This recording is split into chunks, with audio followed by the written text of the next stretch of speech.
evening to everyone. My name is Leonard. So I will be one of the moderators this evening for this webinar on the dynamics of street photography and its role in cultural documentation itself. So I will not go into introducing each of the guests because some of you already know who they are. Some of you are extremely inspired by them. And I will leave the introduction of these four esteemed speakers itself to Mr. Vijay, who is the group CEO of Shrishti DigiLife. So for Shrishti itself, we are a very interesting organization because we believe in being a support system to the community of visual storytellers itself. And support system in a way where we mean by we're trying to find means and ways, having products, having equipment that will best support photographers. So from brands like Manfrotto, Profoto, Zeiss, Magmod, Phase One, Ilford, Tether Tools, these are a lot of the tools itself that photographers rely on them because they know that these are tools that will help them further their photography itself. So I'm not going to go on and on about what Shrishti is. Some of you who are in here, all right, you have been following us in various webinars for the past couple of weeks. So if you are one of those who are returning, thank you for joining us once again. And right now, I would like to invite Mr. Vijay to actually introduce four of the guests that we have this evening. Thank you, Leo. Good evening, everyone. Thank you for tuning into Srishti webinar again. I am Vijay and I lead the team of Srishti DigiLife. Now, we are a company trying to adapt to a rapidly changing world that we can't control. We are, as a team, have been on a constant learning path.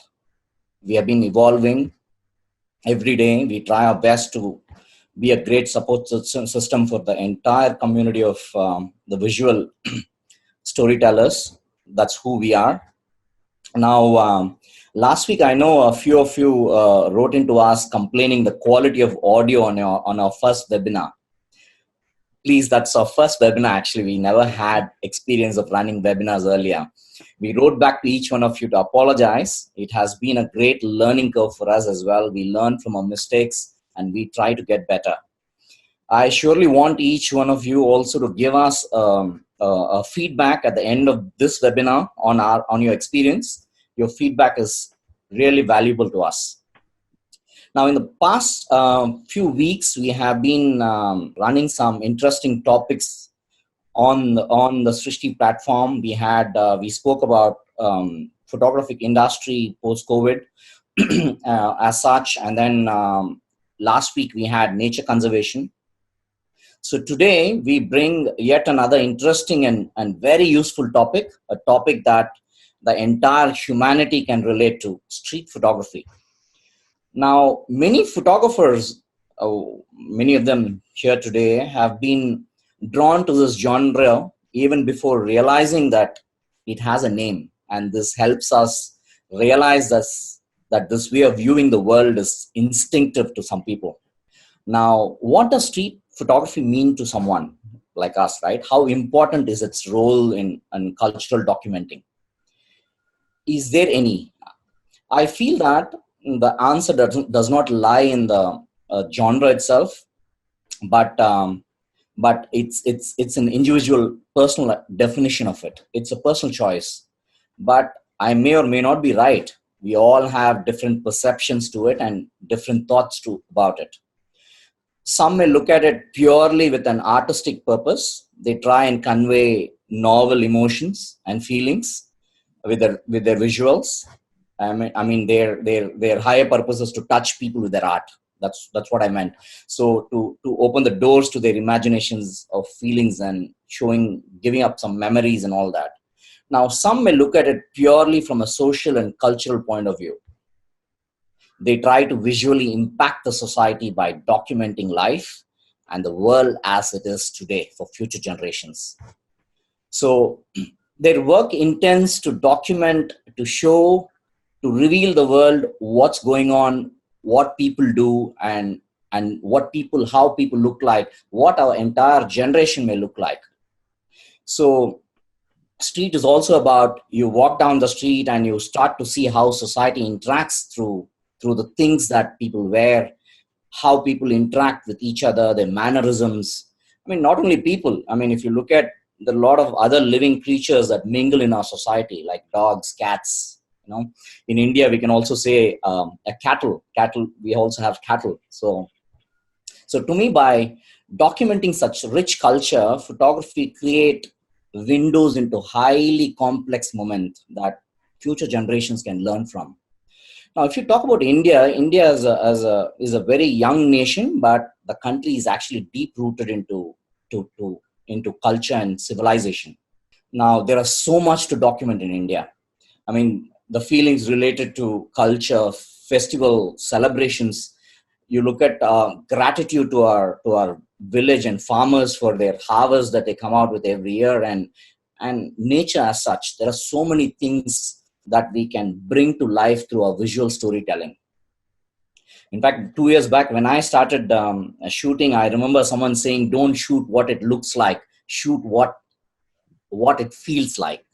So photography thus is a very powerful medium that empowers you to think smarter. It makes you more intelligent when you try to observe things around you. So these are perceptions and thoughts many of us have differently. I mean, we can go on about it, but yes, that's why we have our industry's best here on the panel today. We have an incredible panel of members here. Each one impacts us in their own ways through their amazing visual storytelling. So before I introduce the panel to you, I want each one of you to remember to closely follow this webinar and what they talk about, because I'm going to announce a surprise contest which will win you a cash or a cash equivalent prize. But I will announce the details of the contest at the end of the session.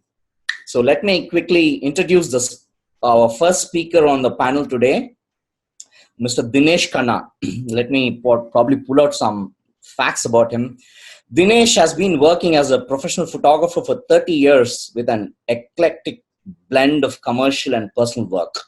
Over the years, his work has also been shown in solo and group shows in galleries from Delhi to New York and Varanasi to San Francisco. Dinesh is the managing trustee of Nazar Foundation and one of the co-founders of Delhi Photo Festival, and was also a photography curator for Serendipity Arts Festival. He is the author of Bazaar, Living Faith, President's Bodyguard, and Life in Rashtrapati Bhavan. Now, I also take pride, and I should also highlight this fact that he was also part of a Srishti CSR project on being one of the juries in selecting the deserving nominee for the Srishti and Unsung Foundation grant of photography. Next, we have in our lineup, Vineet Ora. Vineet is a self-taught photographer and street photography is his passion. He started APF magazine in 2011 with his brother, who is also here today as one of the panelists, with the intent to provide a platform for emerging photographers, artists, and designers, and to create opportunity for them to showcase their work. What a lovely thought that is.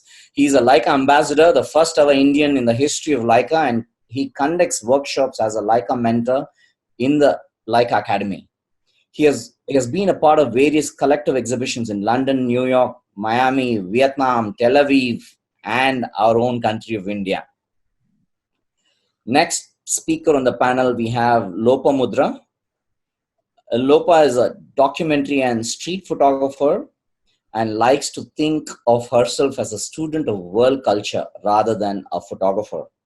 Her instinct ability to visually tell a story stands out as a pervasive theme. Her recent projects include portraying the realities of different LGBT communities around the globe and embarking on a long-term project to capture the once romanticized lifestyle of cowboys in different parts of the world. Amongst others, she has led a lot of workshops and she has mentored many participants for Canon India, and she's currently a Fujifilm mentor.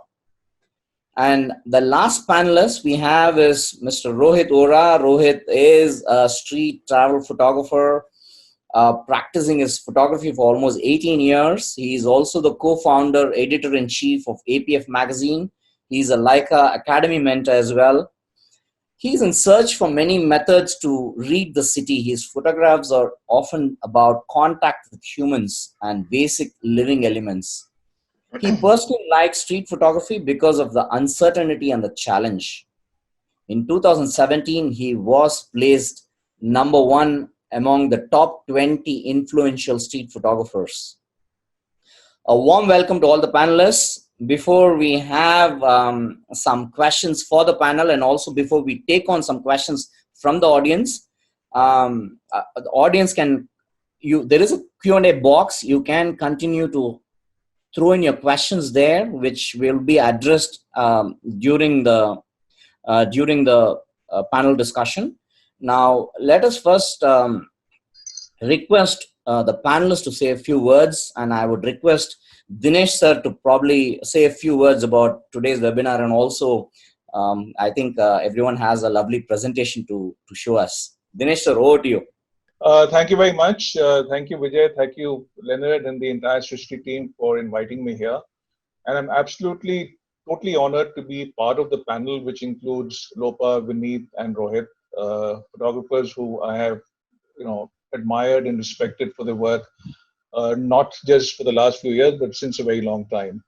Also, what's very interesting is the fact that we all have somewhat different approaches, which is what I think makes street photography that much more enriching.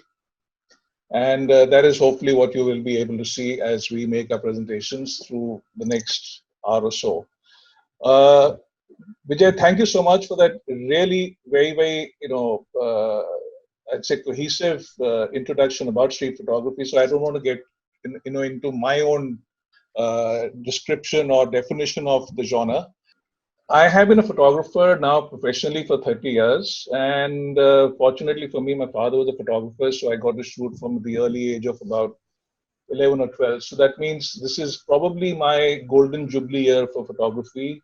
It was only in the 90s when I quit advertising, I started doing photography professionally. And I also started traveling because I wanted to use photography as my way of, investigating and searching this large, huge continent, which masquerades as a country called India, which is mine. But I knew very well that, there were so many parts of it and so many aspects of it which I was totally clueless about. And so I wanted to use photography and travel as my way of investigating that. So through the 90s, I did a lot of travel all over the country. And of course, as a lot of you would know, that's a time when we were still shooting on film. The digital didn't even come around till about 2004 or 5. It was fortunately for me in the early 90s that I had gone to show my work to a very senior photographer. And we started chatting about, so what do I like doing? And I was telling him about my, personal work and how I like to travel. And I take pictures of, various kind of places and events and festivals and what have you. And so while we were talking, and I used to only shoot in color transparency, I had this bug in my head that I want to, the moment I click the shutter, I want to freeze the moment so that there is no change thereafter in what I click. So that was my challenge for myself. And that's why that's the reason I shot with color transparency. The other, which is a question I've been asked often, if you'll indulge me for another moment, is that, people ask me, why do you shoot so much in color? And the answer for me for that really is the fact that, my country, India, speaks a certain language. It speaks in color. It speaks to me in color. And I would be totally wrong as a photographer to give it another language. So this is really between me and India. This is between me and my country and how it speaks to me. And I speak back through my photography. So that's the reason for color. But just to come back to my discussion with this gentleman. So he asked me, so if you're shooting so much, and these transparencies are very expensive, and film used to be very expensive at that time, as you would know, how are you keeping them? How are you storing them? So I said, oh, well, I keep them in boxes. I get them mounted and I keep them in boxes. He said, okay. And any way you keep your selected ones, which you really like? I said, yes, I do that. And I thought I was being very smart. He said, so what do you do with them? So I said, well, I buy these plastic sheets from this wholesaler in Chandni Chowk, and I put them in that, and I hang them in a filing cabinet.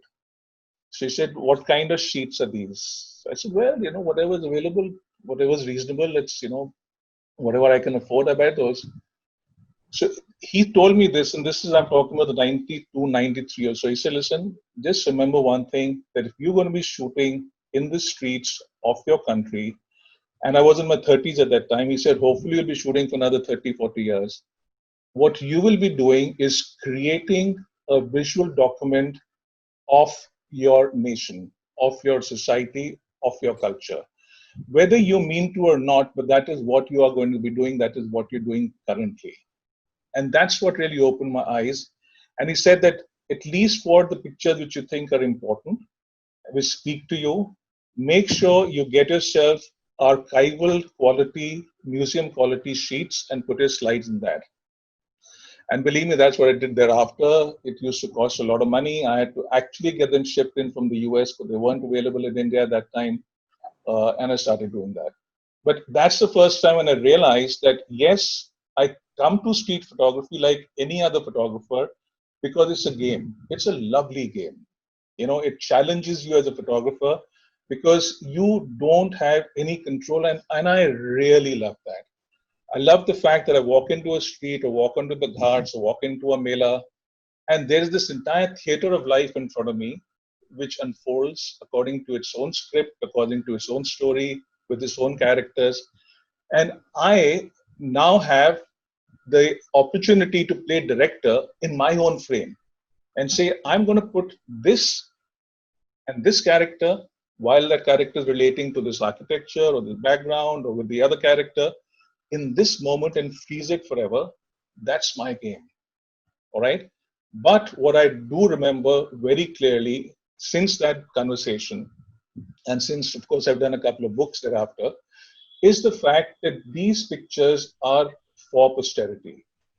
30, 40 years later, when I'm gone, and when all of us are gone, when none of you are going in 30, 40 years, I might be, I definitely will be. But when these photographs looked back at by people who are looking at how the country used to live in the 90s, in the early 2000s, these are going to be the visual clues for them of how society and how culture used to be. As much as, if you remember, and if you're interested in the history of photography, the photographs which really matter to you are the ones which are in your family album. They are the most important. They might be the worst photograph pictures, bad, composition, indifferent focusing. But if your grandmother is there, your mom is there, your father is there as a 5-year-old kid, the kind of emotional touch that has is because it's showing you the culture and the history of your family. Now extrapolate that and expand that into the entire society. And that is what is this wonderful, absolutely wonderful topic which Vijay and his team have put together, that street photography is culture documentation. I have compressed it because for me, the most important aspect of this is the fact that it is so. All right, end of my lecture. Thank you very much for your patience. Very beautifully explained, Dinesh. Yeah. So what I'm going to do is I am going to stay with the heading. So I'm not going to be showing you photographs of the fun I've had on the street, though every photograph I take is fun for me. All right, especially if I'm shooting on the street. But through the 90s, I traveled all over India, and at the end of the 90s and in 2001, I published a book called Bazaar, which was about the traditional markets of India. And then in 2004, a book called Living Faith, which is about spirituality and religion and how it's practiced in India. Now, normally what happens is when a book is published, it's like the end of a project or the end of a subject for a photographer. And it was so for me too, all right? For a couple of years, I didn't want to go back to these subjects because I felt, I'm done. This is over. I need to find something else to do. And I did explore all that. But I kept, because I love street photography and I'm a commercial photographer otherwise, but my personal work is entirely on the street. So I kept traveling and I kept doing street photography. And I realized that a lot of the times, because if I was in certain places and there was a bazaar or there was, a festival, I was still photographing them because my heart goes out to that. And they in turn talk to me. And so I don't see any reason why I should stop that communication just because one mausoleum called a photo book has been done. So I have carried on with my conversation and my communication with the bazaar. And that is what I want to show to you. What I'm doing is two things. I'm showing you photographs which are shot only in the last 4 or 5 years. So I'm not, doing a historical perspective. And also, I want to show you photographs which I've shot in 4 different countries, all Asian, to show you how there is a similarity in cultures in this continent and how dissimilar also things are depending on which nation we're looking at. So here we go. I'm not going to talk very much about the pictures, but I shall let you savor them and I hope you will find them interesting. So the bazaars I'm talking about are from Vietnam, which is a country I went to in January this year. China, which I visited a couple of times as a part of actually a commercial assignment because I'm working with a company who promotes organic cotton cultivation and I used to go to China to photograph that. But I made sure I had enough time to also do my own personal work and this is from that. Similarly for Tanzania. And India, of course, like I said, I've been traveling for the last 40 years now. But these are photographs really from the last 5 years now. So starting with Vietnam, since that's the last country I did visit. We're lucky enough that, the time we were there, it was going to be the Republic Day or the Independence Day of Vietnam. So there were all these, the national flags were strung up in the markets and in the roads and all that. Largely, like I said, I'm showing you bazaars, and what I find very interesting is that bazaars normally have to do with food and has to do with other things which people buy as household items from shops. I look at the larger canvas, which is what I'm showing you in these photographs, but I also like to deal with individuals. And a lot of the times I am photographing people and talking to them and conversing with them. I love shooting details like this because this, in a way, indirectly or directly tells you of the kind of cuisine which each country has.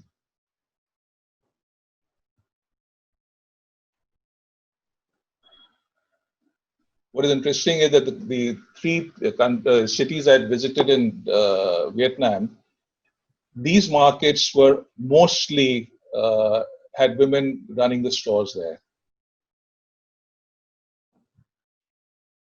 I love the chaos. I love the mayhem. I really love the patterns which they form. It's.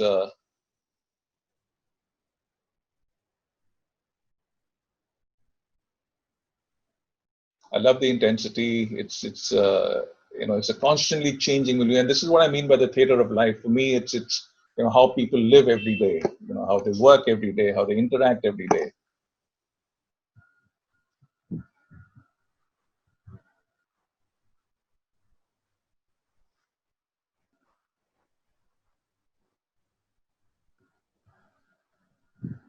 So that's there were these special stalls which had been set up because it was New Year's. So yeah, can we go back? Can we go back in the previous picture? This one or one more? This one? Did you notice the hand on the back? All right. That made the picture for me. For me, that made the picture for me. Yeah. You're right. Because you're right. I hung around about half an hour. I even ate in this particular stall. And I probably have 15 or 16 images of different actions and whatever. But the one which I'm showing is because there is that one human moment, it's just that's. And also the hand on the right, it just complements them. It just brings the, balances the two. Right? Yeah.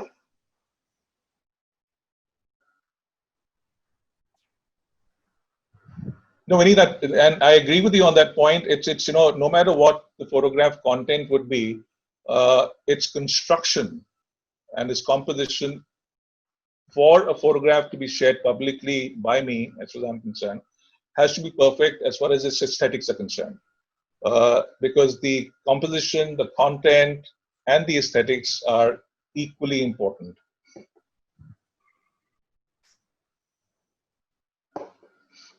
Beautiful.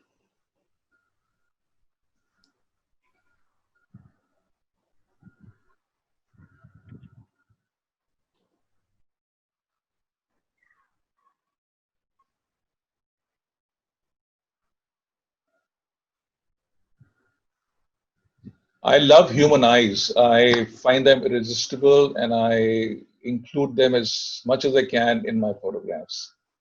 So for me, that's what communication is about. I want people to know that I'm photographing them. I want them to know that I respect them and I actually love their existence. For me, that's Sir, what it is. I would also like to add something which I haven't seen from a lot of street photographers, or I would say cultural photographers, as they say. I'm sorry, but I'm asking a question. Why do you shoot a lot of vertical frames? I love vertical frames, but I haven't seen it coming from a lot of people. Okay, this probably requires again an anecdotal explanation, and this is something I've realized over the years. Photographers of my generation who spent a large part of their formative years shooting with film were not bound by the orientation of the medium in which the pictures would be seen. Okay, now let me explain that. We saw pictures I did in terms of slides because I was shooting color slides or as prints, right? So therefore, I had the liberty and the freedom in a way of framing my photograph depending on what I wanted to keep in, and equally importantly, what I wanted to keep out. So whether it worked horizontally or vertically for me didn't matter so much, all right? Because when I put the picture into a print or into the slide, I would see the entire thing. People who have largely photographed or been brought up, the formative years have been in digital, their interaction with the image is the computer screen. And the computer screen is a rectangle which is horizontal. So therefore, there is this tendency to want to fill up that frame. All right. So what's happening, for instance, in this vertical frame here is that a present-day photographer would feel, "Arey, there's so much black on the left and the right. I'm losing out." All right. It's usable space which is getting lost. So I've realized that a lot of people who've been shooting only with digital or learn the photography with digital don't get into the vertical frame, which is something which is alien to them because of how they interact with the picture, which is on the computer screen. Also, we are very influenced by video and television, and they are horizontal screen media. Also, sir, I feel that people who are coming from advertising background or maybe arts background, they like to keep space empty if there's a text which we can put in or if we can add in. So I think that is, I really wanted to put this across to a lot of people who are listening, because you are one of the photographers who tend to shoot a lot of vertical frames. Sorry to interrupt you. Yeah.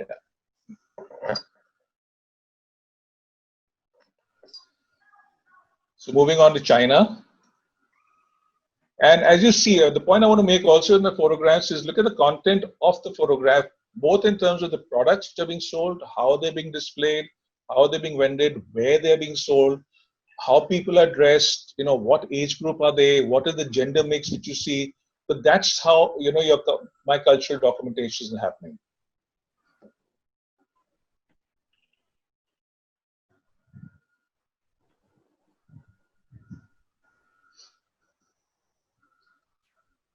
I mean, look at this, I mean, that girl is straight out of 2017.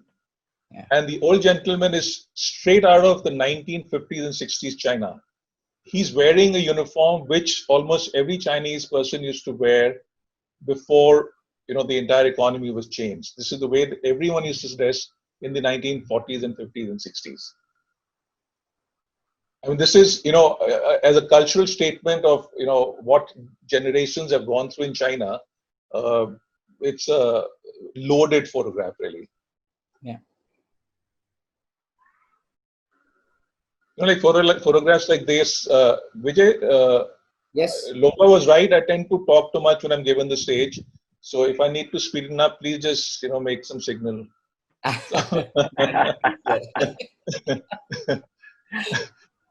But it's I look. You're covering up for all of us, sir. You're covering up for all of us. We don't have to talk now. We'll just go through our images.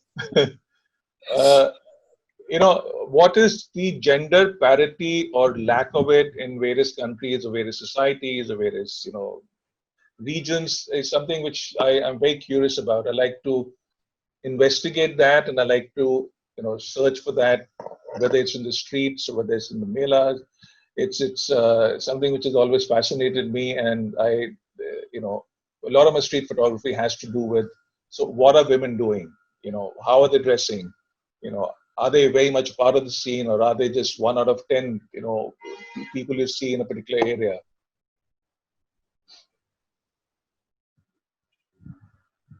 I'm also very interested in knowing how people in the 70s and 80s work, and how they live their lives.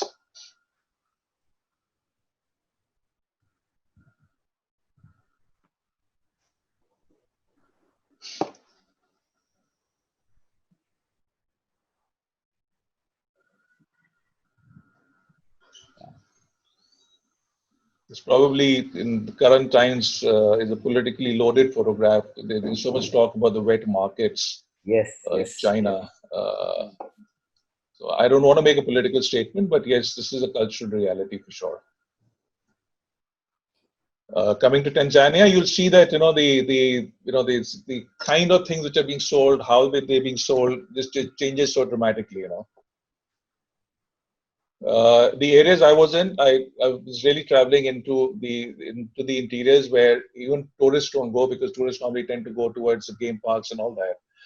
So I go and spend a week, 2 weeks in the actual farmers' villages. So in these places, there are no shops, there are no markets. There's a weekly market which happens, and which is where then people from around that area, from the villages around, congregate and buy and sell stuff. And I'm fascinated by the kind of merchandise people sell. I'm fascinated by the way they display them. Probably because of my advertising background, I find it very interesting to see, because I think as far as the person who say owns this particular shop, if you can call it that. Dinesh, I have a question. Yeah. All these images that you've been showing, and especially when you explain that it's very important for you to shoot the people looking at their eyes, and the eyes is so important, all that. Now, how important is actually getting consent from them? Do you really need to get consent from them, or it's just shooting? How does it work? It's my personal question, actually.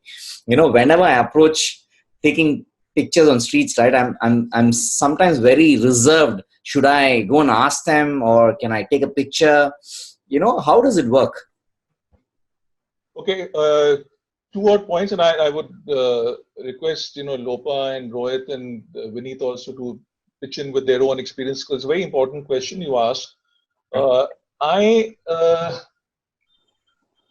don't ask for consent because, and this is a discussion Vineet and I've had over the years.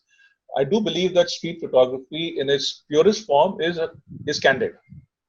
You steal the picture, you don't get people to know that you're taking a picture. All right. So when I'm doing portraits, or when I'm talking about eyes, or when people are looking at me and they're aware of me, therefore, in a way, I'm diluting the street photography part in terms of its classical way. But I'm still doing it on the street. So as far as I'm concerned, doing it on the street sounded rather wrong. But anyway, you know what I'm talking about. It's still street photography in my mind, but in a somewhat diluted way. So that's one point. The second is that what I'm showing you right now is the Asian continent. I've also shot a fair amount in Europe and in the US. And there's a cultural difference in terms of what people consider to be their private spaces. All right. Yeah. I come from India, and India is, as far as I'm concerned, the heaven and the Mecca for street photography, including photographing people, because people don't shun you. They actually invite you to be, that they want to be photographed. In my 40 odd years of shooting in the street in India, I can count on this one hand any incidents I've had where anything turned ugly. All right. Also, ever since we've gone digital, is a very simple formula. My instinct is to shoot candid first. All right. But in case a person notices that I'm photographing, then probably out of one's own experience or instincts, you know that is a person happy, unhappy, angry, pissed off, etc. And so I have what I call a 3S formula in that case. The first S is shoot, because I want my frame and I'll shoot my picture. All right. If I've noticed that the person is seeing me, all right, and I don't want to just walk away in that case, then I'll smile at the person. All right. And normally, promise you, 90% of the time that breaks the ice. Okay. And a person is cool about it. And if they're not looking too happy and you feel that, I would walk up to them. Or if they look like the kind of people I would want to, share a few minutes with, then I will walk up to them anyway. And that's the third S, which is share. Okay. The magic of digital photography is you got a photograph on the screen in the back. Yeah. So all I do is I walk up to a person, show them this is what I've shot. Yeah. Right. And 99% of the time, a person will say, "Arey, wow, okay," and they're happy. Right. And I've seen this, all over Asia. It's not a problem. So you can also add another S, which is smile. It takes it, it takes you a long way. Once you smile, so it's smile. Shoot, smile, share. Oh, I missed that. Yeah. Okay. So, but Vijay, that's a very important point. And the third thing I would say about this entire thing is that, look, if you're going to be shooting on the streets, get used to the fact that you'll be terrified. It's like being on stage. All right. It's just like an actor. And slowly you'll become a great actor and you become a great photographer. But ask any good actor, the time they're about to go into stage, they have stage fright. All right. And that is actually that nervousness is energy. It's just not fright. So that same thing happens in the streets. You'll constantly feel, I'm of all these decades of photographing, I'm still, at times tense, and I still feel that, rush of energy when I say, oh my God, this person's seen me. But yes, over the last few years, I've made it a point with people who I find interesting, to take the photograph in a way that they know, and I walk up to them. At times, I even sit with them, talk to them about their life, my life, who I am, why I'm there. So to that extent, I become a documentary photographer, starting from the action of taking a street picture. So it's just a kind of a fluid situation for me. Okay. Okay, so let me just carry on.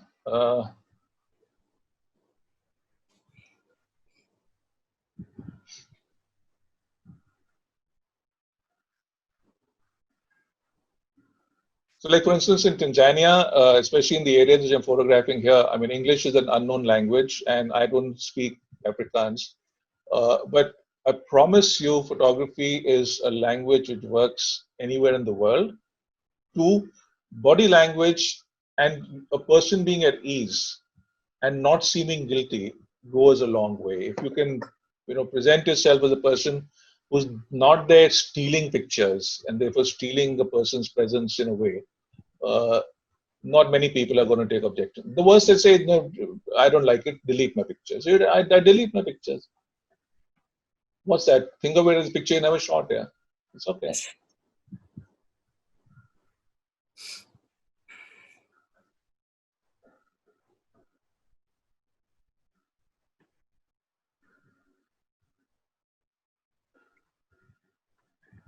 This was in Dar es Salaam. There's this huge, very active market there of fruits and vegetables, and it's a port, so a lot of seafood there. That's an auction taking place. It was very interesting. I was there for about 2 hours watching the entire proceedings. And as a good street photographer, I still continue to love to play with composition and color and juxtaposition of colors and forms. It's just, I mean, that is my sport, and my sport I still play. I love playing that sport.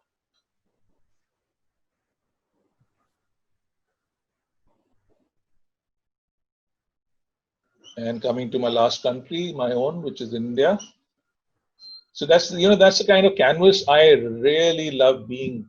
This is a place called Jhabua, and this is a festival called Bagoria, which happens there during just around the holy time. And I actually love being in places where there are large crowds, because then I can search for those moments and those people and those relationships within this, and I find that really, really fascinating.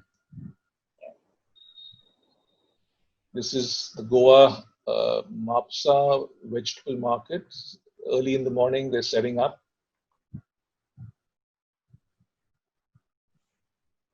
I sat and spent half an hour with this couple. I had chai with them, and I just generally talked about life. And for me, that's more valuable than the photograph I took of theirs. Absolutely.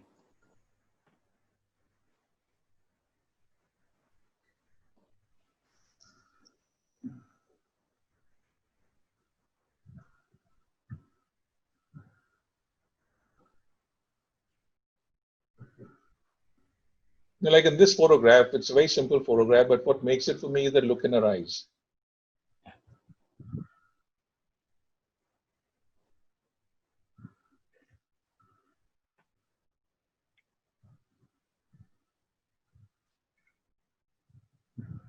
Of course, like I said, color doesn't escape me. Color talks to me because my country talks in color. Especially the women of my country, and I love the women of my country. They talk in color.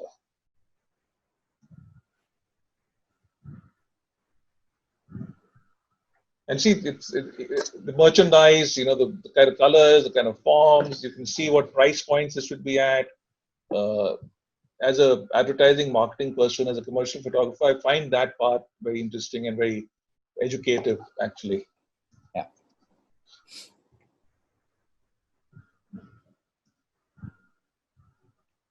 Again, for me, this is street photography sport. I waited for about half an hour on a very busy street in down south in Tamil Nadu, because I'd seen the yellow of the bananas, the yellow on the wheels, and the yellow scooter came and parked. I said, wow. So I took that photograph. And then I saw this lady wearing a red sari coming, and I wanted to make sure that I photograph her in a way that I can have the yellow and the reds balanced in the photograph. And now you need to remember, need to point out that this is a busy street with buses and autos and cycles and people and cows and dogs in dozens passing up and down, because this is outside a very important temple, and this is the festival day.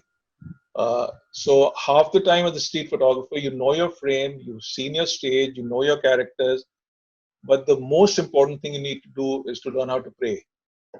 The moment when I think the frame is right, for God's sake, let there be no bus, let the cow up straight away.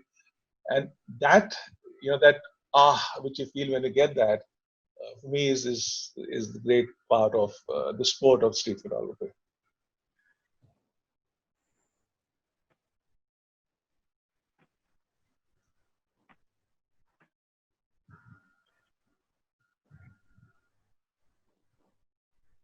I do eat a lot of this food too. Huh? Yummy. Now see, happy is written. It's so omnipresent. I love street food as much as I love street photography. Like a photograph like this, as I'm concerned, it's encapsulating the transitional moment of society.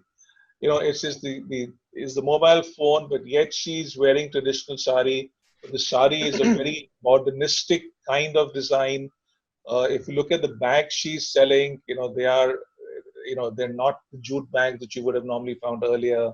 The colors in the background, you can see how this particular moment would be different from a photograph of a similar situation and a similar person from 10 years ago and 20 years ago.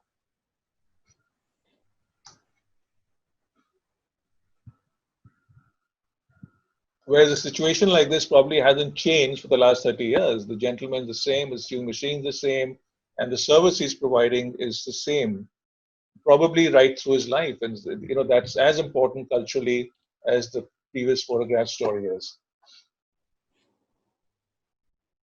And this was something which I really enjoyed doing. I was talking about the Festival of Bagoria when I was in Chapua.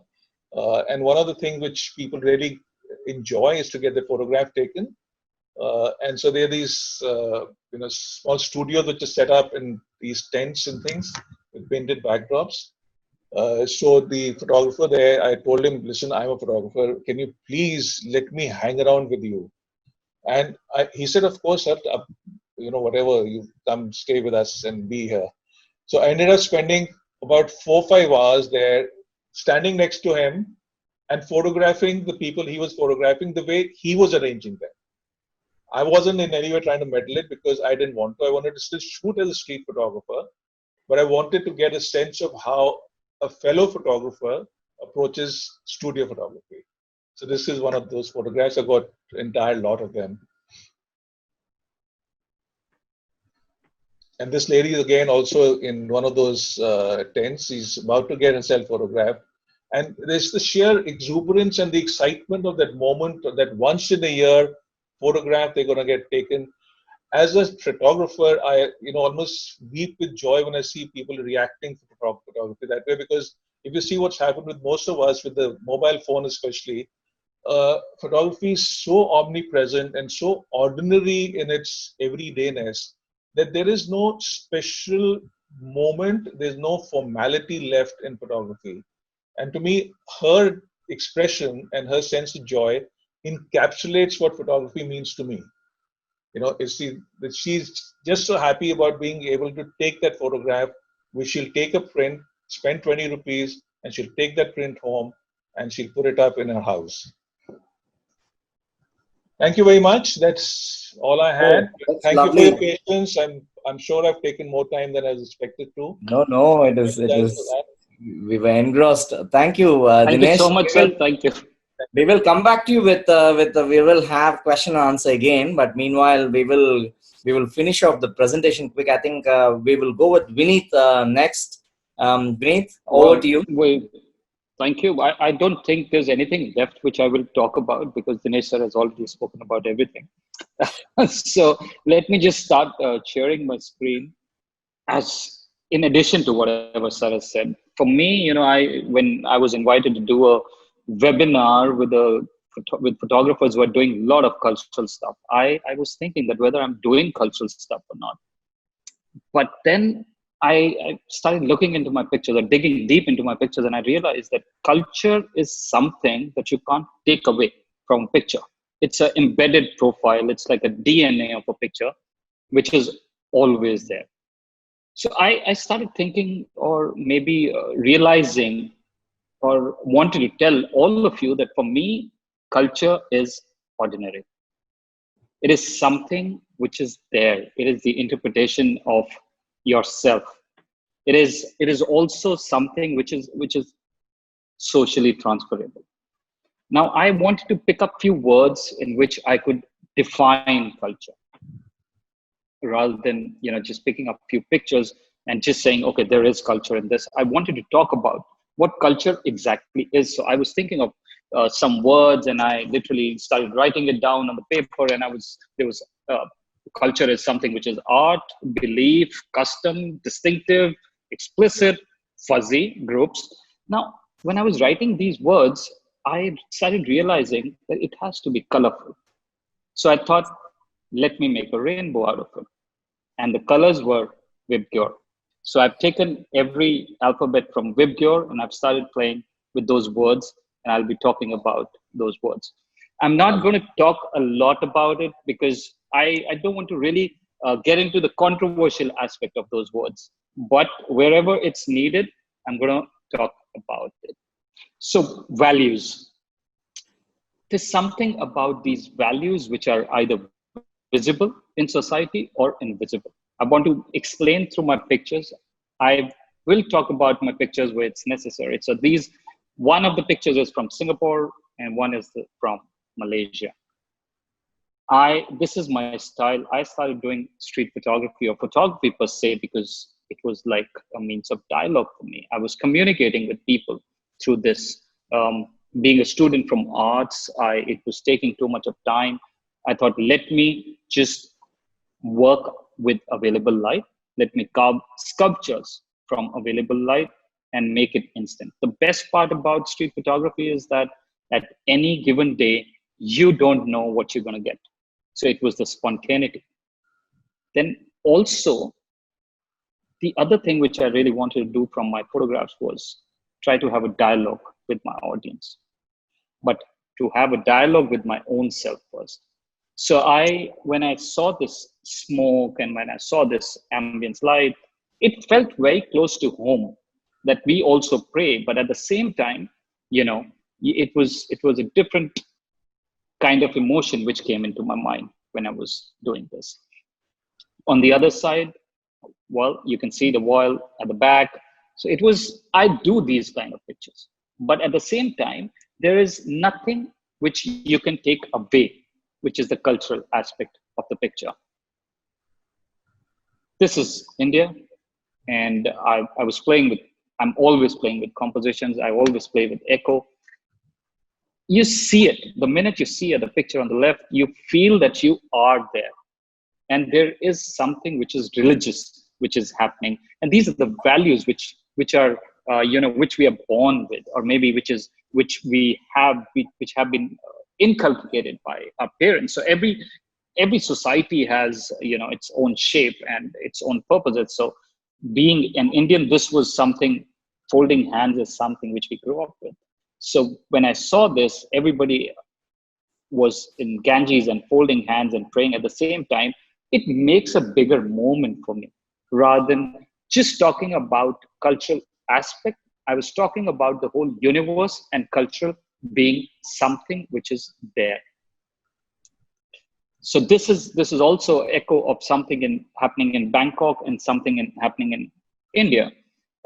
We see these monks in Bangkok, they travel in local trains. I was surprised how, be it a rich guy or a guy who's not from a very well-to-do family, they'll be folding hands and bending, their backs in front of them. So which was very interesting. And also, you look at the other side, the right side of it, we try to celebrate all festivals, and during Christmas, we'll see these, people, the beggars at the traffic signals, or they get these masks from somewhere. I don't know, maybe they were coming from China or something, and they start selling it. And once in the evening, when they don't sell the whole stuff, they start wearing and they're playing. So for me, that play was a bigger culture. Obviously, the whole moment, if I don't talk about culture, then it's a different moment. But if you look at the whole picture in totality, then culture is playing a bigger role in your mind to make this picture work. Now, when I said visible and invisible, at the same time, when we talk about values, there's certain values which we are very hypocrite about. We try to sell things in a certain way. And this is how we do it. Don't want to get into the depth of that. I want to make my presentation very simple, very clean, very straightforward. I want people, like the work I do, I try to make very subjective interpretations and want my viewer to have subjective interpretation of the shots. So this is what I'm going to be talking about. Now, violet you've seen, now you've seen indigo. Now the colors which I'm running, they are I'm not typically writing VIB, but I'm just telling you that violet, now it's indigo, it's innocent interpretations. This is, it happens everywhere, in every country. You see people, enjoying themselves, making fun. It could be anywhere in India also. People try to make, people try to laugh when there's a situation like maybe there are tuk-tuk riders or auto drivers in India. They are having a lighter moment. And on the right-hand side, this is Miami.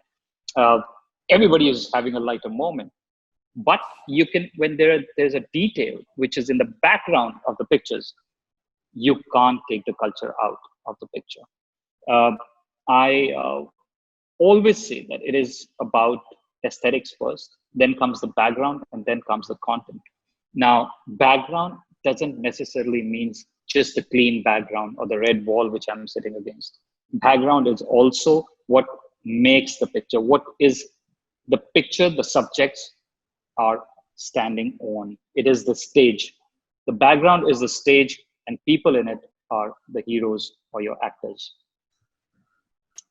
Now, interestingly, if you'll see, this is Philly and that is Miami. So even the work of art, which is a very, very crucial aspect of any society, to talk about cultural aspect of that country.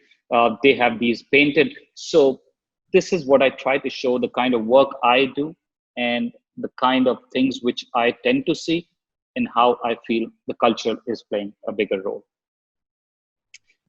On the left, you see people in Kashmir, Dal Lake. So there was an incident that they were sitting right after the bomb blast. I was there with Rohit, and I remember we were just taking a stroll on Dal Lake, and and while we were shooting, somebody said that there's been a bomb blast, and we saw this, these guys sitting there, very calm, very poised, and having a conversation. On the other side, you see probably the same age bracket, they're playing a different game. And that's the culture. That is what separates us from them. Or maybe, India is such a vast country that the cultures being same, but it keeps changing at every 20 kilometers. The cultures change, the language changes, the dialect changes. So that is what I'm trying to interpret through my images. Now, on the left, you see Brussels, and on the right, you see Delhi. You see how that Vespa scooter is and that's Italy, I think, I'm sorry. That Vespa scooter being the integral part of Italy. And I saw this kid who appeared that there were no eyes. And on the other side, the parents appeared as if they had eyes, but their eyes shut. So I just made a hole in their eyes and I made them look that if the child can't see, they can't see either. And on the other side, it's just that cross which came with a shadow.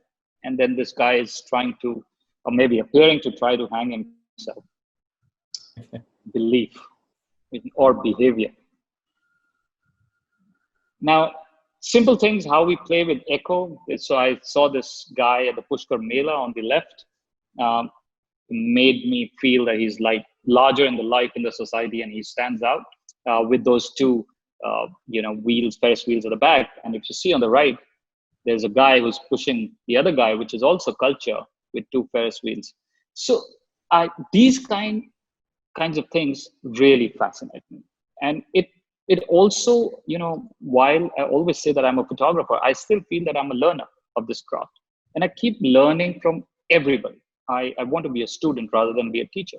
So I'm learning things from all of the photographers here, and I try to pick up those things which otherwise people tend to miss, and I pick up those small things and I just play with the forms, the architecture, or maybe something which is temporary. So as Sir said that he likes to play this game, I like to be in that temporary moment. For me, everything is temporary, and that is the constant part of being temporary. It is the most beautiful part. And I pick up that moment. And as I mentioned this, that it is like a pause. The minute I play the play button, everything will start playing. And that is what street photography means to me. On the left, there is San Francisco. On the right, it's Istanbul. It's also the echo or maybe the sequence. I'm trying to sequence the whole scenario, how it works together. There's the argument, there's a fight, there's a battle in two different cities of India. You see there is a pointing fingers where the other one is ready to hit. So you can literally get through the culture without me telling you that, okay, look at this, that guy who's driving the tuk-tuk, he's also interested in the conversation, but that is our culture. If there's one small dialogue happening anywhere in the city or anywhere we see walking on the street, we just stop. We try to be a part of that dialogue. While on the other side, it's just the humor or the quirky aspect of the culture that we Indians have, that, we tend to see that laughter in every stage. But what I also want to point out, that the horse's feet are tied. So there are little details which one has to know. Every little detail of the picture comprises and it makes a bigger whole. When we look at a picture, we don't even realize that there's so many elements that we've already absorbed, that we are not even paying conscious attention to it. But subconsciously, all those little things are playing a part. Now, coming to the left image, if you look into the mirror, that is that is the composition aspect of it. But you don't realize when you're looking at the whole image, the guy who's the strongest part of the figure has already started playing that subconscious anger in your mind, because the scene, you can see it's a dialogue. If they were hugging, then that guy would have played a different emotion. So I try to play a lot of, I would say, underlying culture. This is, left side is San Francisco, right is London. I wanted to show light, how light, when there is light in London, how glorious it looks. And also, on the left side, how people are busy, how even the drivers can be females. So that is kind of culture which I wanted to show through this image. Then groups. Left side is Malaysia and right is India. How you can see it. I don't want to point out that, look at these guys, they're talking a certain tone, and look at these women, all women on the side, they talk a certain tone. Now, this is a very interesting sequence which I tried to make, where on the left side, this is Bangkok, where all these guys, in the morning, they have assembly, and this cat just tends to look at it. And so where the cat is looking, on the right side, that is the India culture, where all the ducks, and they just stand out and witness in the same kind of scenario. If you have any questions at any time, please feel free to ask. And this is the photograph you shot after the taps had turned yellow. Yes, that's red. What I've been talking about, that they talk to me when they want to change the color of the taps. I'm sure you take the taps with you. Oh yeah, absolutely. I take colors with me, sir. And I don't take the taps. I told Vineet is a magician. No, nothing. So this is a very, you look at it, this is a certain sect or culture or from India, people who are not from India. So on Thursdays, normally there is a group of people who wear yellow, and they come to Kalkaji temple in Delhi, and they're wearing this kind of clothes, but it's not like they come in huge numbers. There'll be a family of 10, 12, off and on they'll come. On the right side, these people, these women are from south of India. And so the omnipresent red at the back just made the scene for me. It appeared that everybody was wearing red. This is, left is Delhi, right is Varanasi. You can see these kids, these are they're students who learn Sanskrit, Vedic students in Varanasi. And on the left, they are, drawing clothes. So for me, I try to play echo with these quirky things. And that's I feel that's my culture, which I've gained from being a Punjabi. There's always laughter, or we're making fun of each other. And I've picked up that fun kind of scenario, and I've tried to do that in my pictures. But this is my current state of mind. Maybe I evolve into somebody else in 2 years. So that is what I was talking about, your individual personality. Now, if you look at the left picture on the left, it is from Singapore. The grip, the way she is holding the child, and obviously the gorilla and the child. So it gave me a kind of sense that, be it anywhere in the world, that mother and child grip or love will always be universal. On the right side, this is Brussels. You'll see dog in the bags and dog on the bags. So it was kind of very, very temporary. It just happened so quickly, and I was kind of, I was in trouble after the shot, because somebody complained that I'm going way too close to them, and I was made to sit in the cop's car for at least half an hour, 45 minutes. And somebody had to call Rohit from there to ask about me, because I didn't have my number also. Yourself. So my India is great. You have to read the spelling of great, and that's what India is all about. That is the culture. And so you remember this shot, Dinesh sir? We were together when we shot this. Absolutely. Yep. It was, I think, 6 years back, maybe 7 years back, we were together in Varanasi, and this was just fun time. But that's the whole thing, point of photography. When you are shooting something, I will probably have no idea what you're shooting. And that's the different pair of eyes we've probably born with. Vijay, you were saying something. No, Vineet, so sorry to interrupt you. I mean, I've been all these images which you've been explaining and showing and all that, especially when it comes to Singapore, that mother holding the baby and coming out, and you see that gorilla, the chimpanzee or the orangutan holding the kid as well, and then you shot it. Yeah. Now, how do you actually capture that moment? I mean, it is your camera is somewhere, you pull it out, by then you take out the camera and shoot it. It's the moment is gone. I mean, how do you All right. So I'll tell you, street photography is nothing but preparation. I was seeing the entire day, I was seeing these cabs. There are interesting graffitis on these cabs. Yeah. So I was always looking out. Whenever there was a cab which was parking near me, my camera was always ready. Yeah. And the minute 98% of the shots which you see in the whole section, they are 100%. They're no crop. There is no crop. I wish I could get more of eye of this woman, but I think it just kind of, when the moment works, everything works. So I didn't worry too much about that. Yeah. So it was just the preparation. I was just prepared that I might get a shot. See, shots which you don't take or you miss, they never happen. Yeah. And for me, these are the shots which I'm showing, but there are at least 90,000 failures which you're not seeing. Yeah. So for me, when somebody asks me what is a good shot, I think hiding your bad shots is a good shot.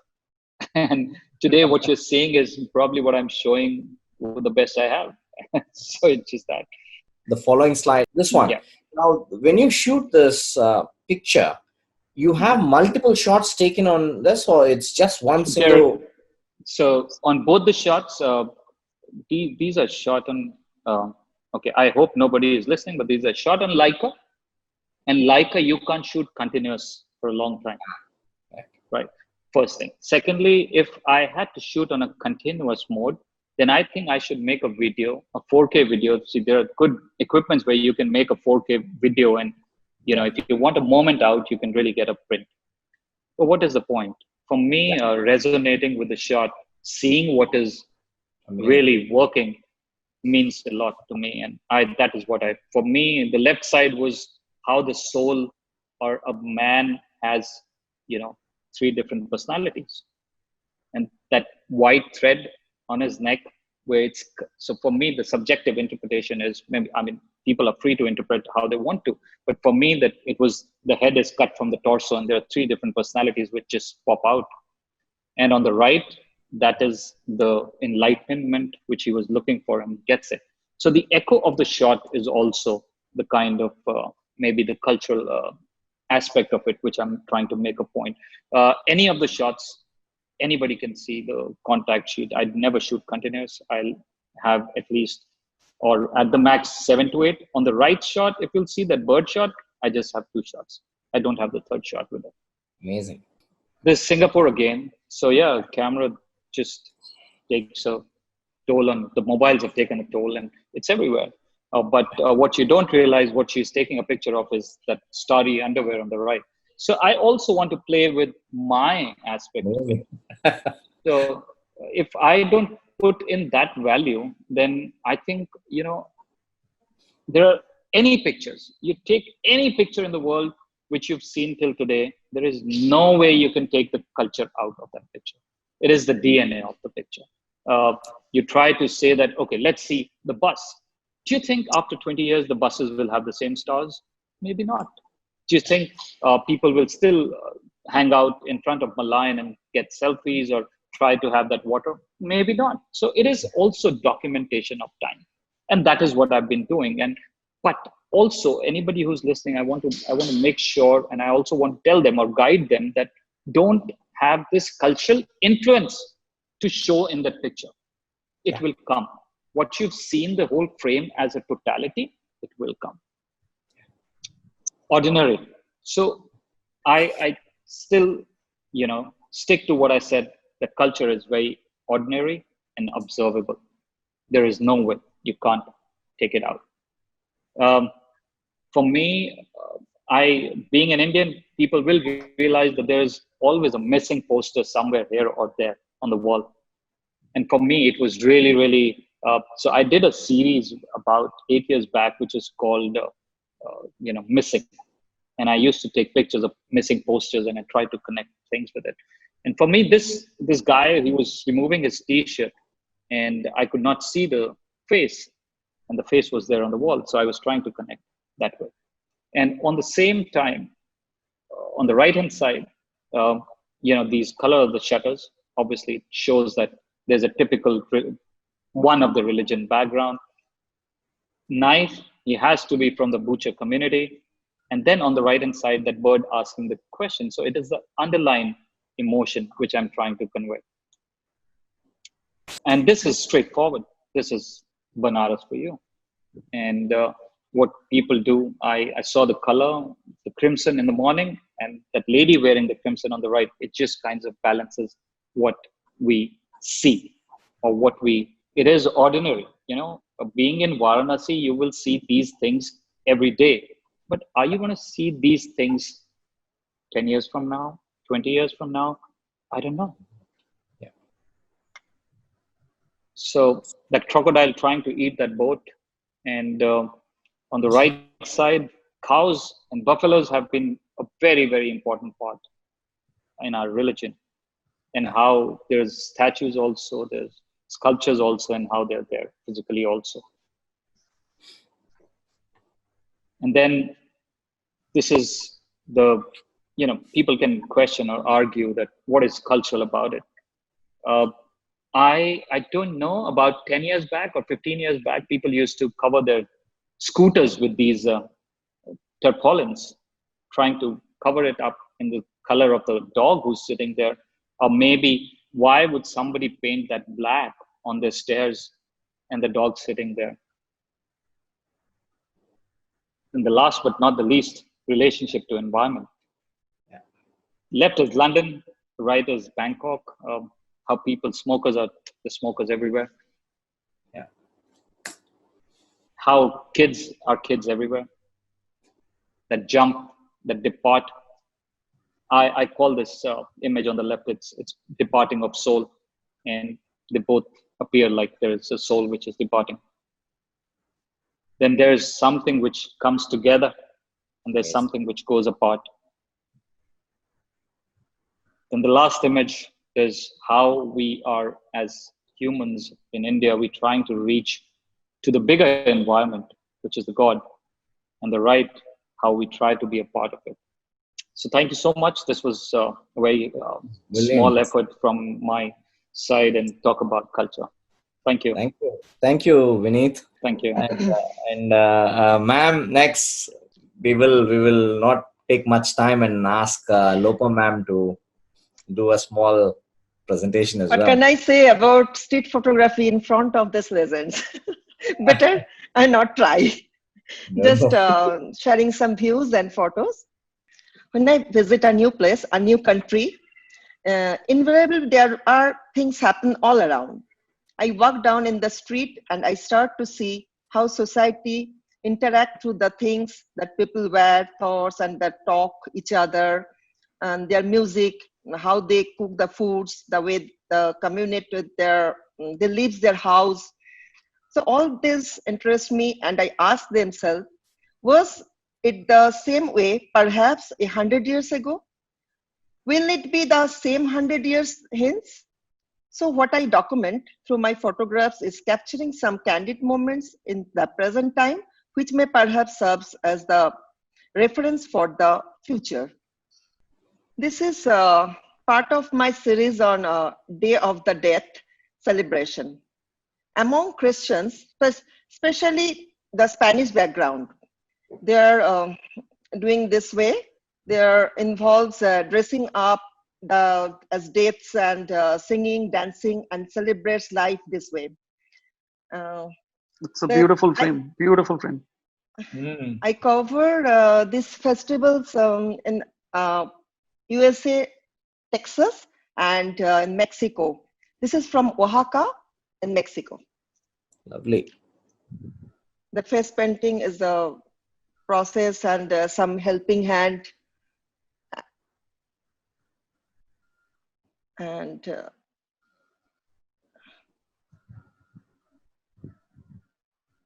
there. Beautiful. Wow.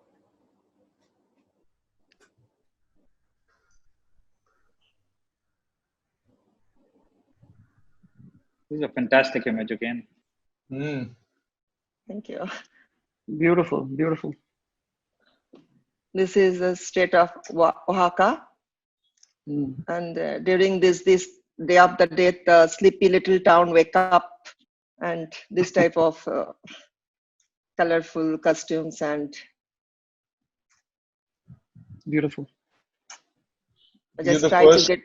the first picture this in this presentation, which have been shot at night. Both And Vineet also, I think everyone. and also with a flash.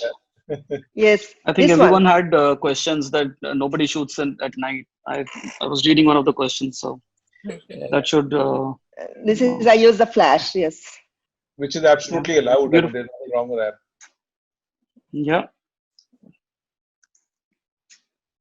This is from Cuba. Cuba is one of my favorite country. One place that I would love to go over and over again. Visiting Cuba is like going back in time. This is from Havana, street of Havana.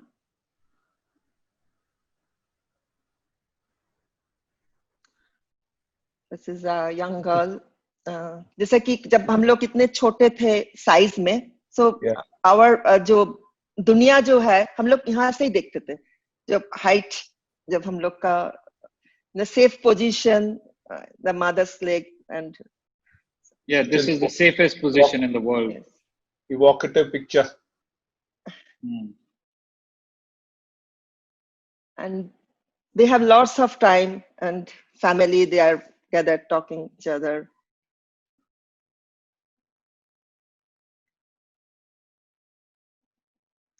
This is the place called Trinidad, is southern part of Cuba. Horses are a way of life. There are many Cubans. And I find the USA flag in Cuba so many times. I don't know why. Here also the salon in the Havana, same USA flag.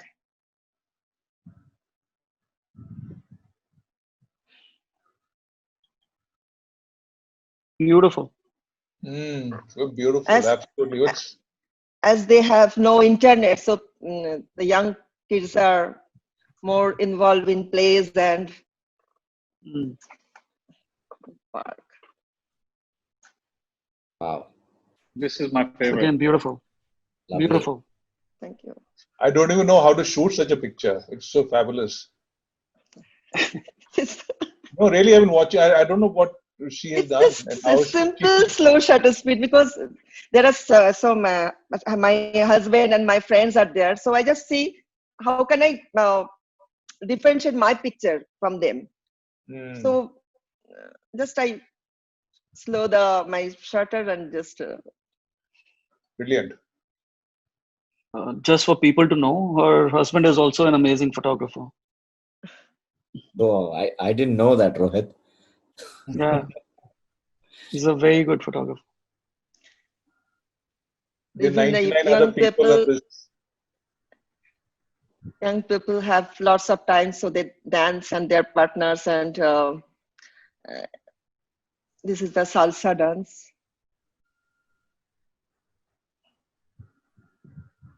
This is from India, Holi. Same Holi from Calcutta, in my city. It's again from Holi, flowers Holi. Calcutta.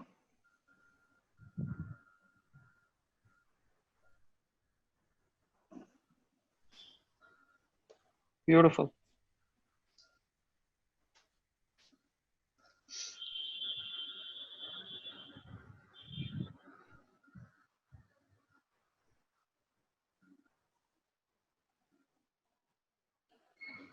This is also from Calcutta.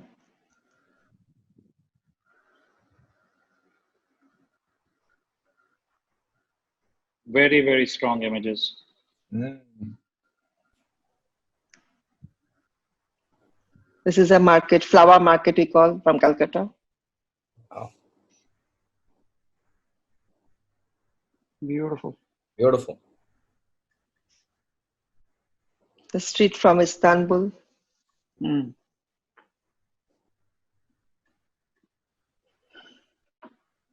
Wow. This Where is is this? that I doing a series on rodeo culture in Texas. This is one of my toughest project because there are different town. We must go the place to place. It's so long. And the temperature is very. The summer when these days the temperature is mid 40s. So I have here only 2 slides from this project.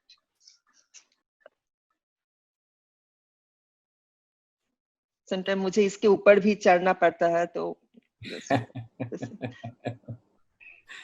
Life of a photographer. You actually did, huh? That's amazing. Oh, this is beautiful.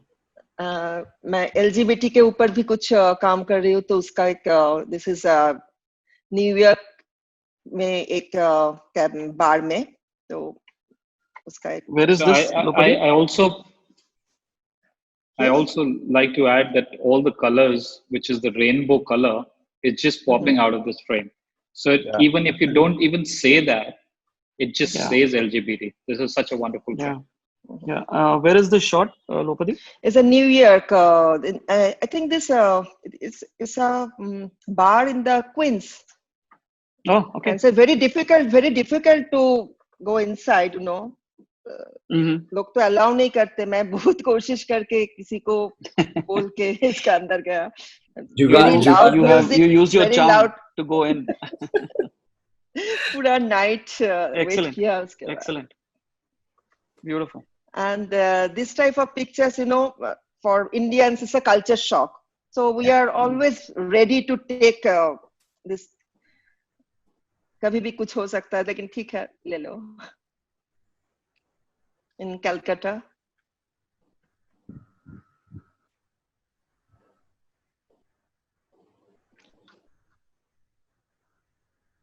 Superb. Lovely.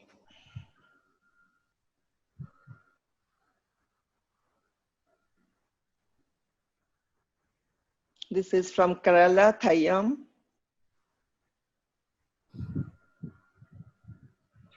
Wow. Wow, beautiful. So Jen. Great selection. Great selection.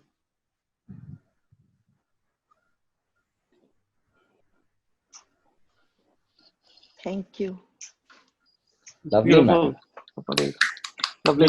You're so in every photograph. It's not even funny. It's the sense of being right there in the action. Ma'am मेरा एक सवाल है. ये जो आप ये cultural things like Theyyam is an art, dying art form. ऐसा बहुत सा dying art forms हैं सारा इंडिया में actually. In fact, whichever street photographer I talk to, interact with on social media these days, I keep telling them that you as visual artists can actually revive these dying art forms. There are so many of them. And I see, in fact, in the last 2-3 months, I saw so many photographers shooting Tayam. Yes, but अभी क्या है, photographer इतना ज्यादा होने के कारण मैं तय्यम का फोटो तो मैं शूट करूंगी, लेकिन डिफरेंट एंगल, डिफरेंट स्टोरी मैंने सोचा. तो जाना तो है मुझे वो शूट करने के, लेकिन दिस टाइप नहीं, थोड़ा अलग कुछ सोचना है मुझे. Thank you, ma'am. Thank you. And last, Rohit, the stage is all up to you. Please. Okay. Thank set you. it on fire. Thank you. Okay, I'm going to share my screen. You guys can see my screen? Yes.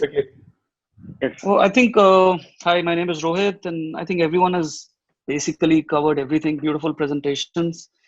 So, today's topic was dynamics of street photography and its role in cultural documentation. So this is just a small presentation.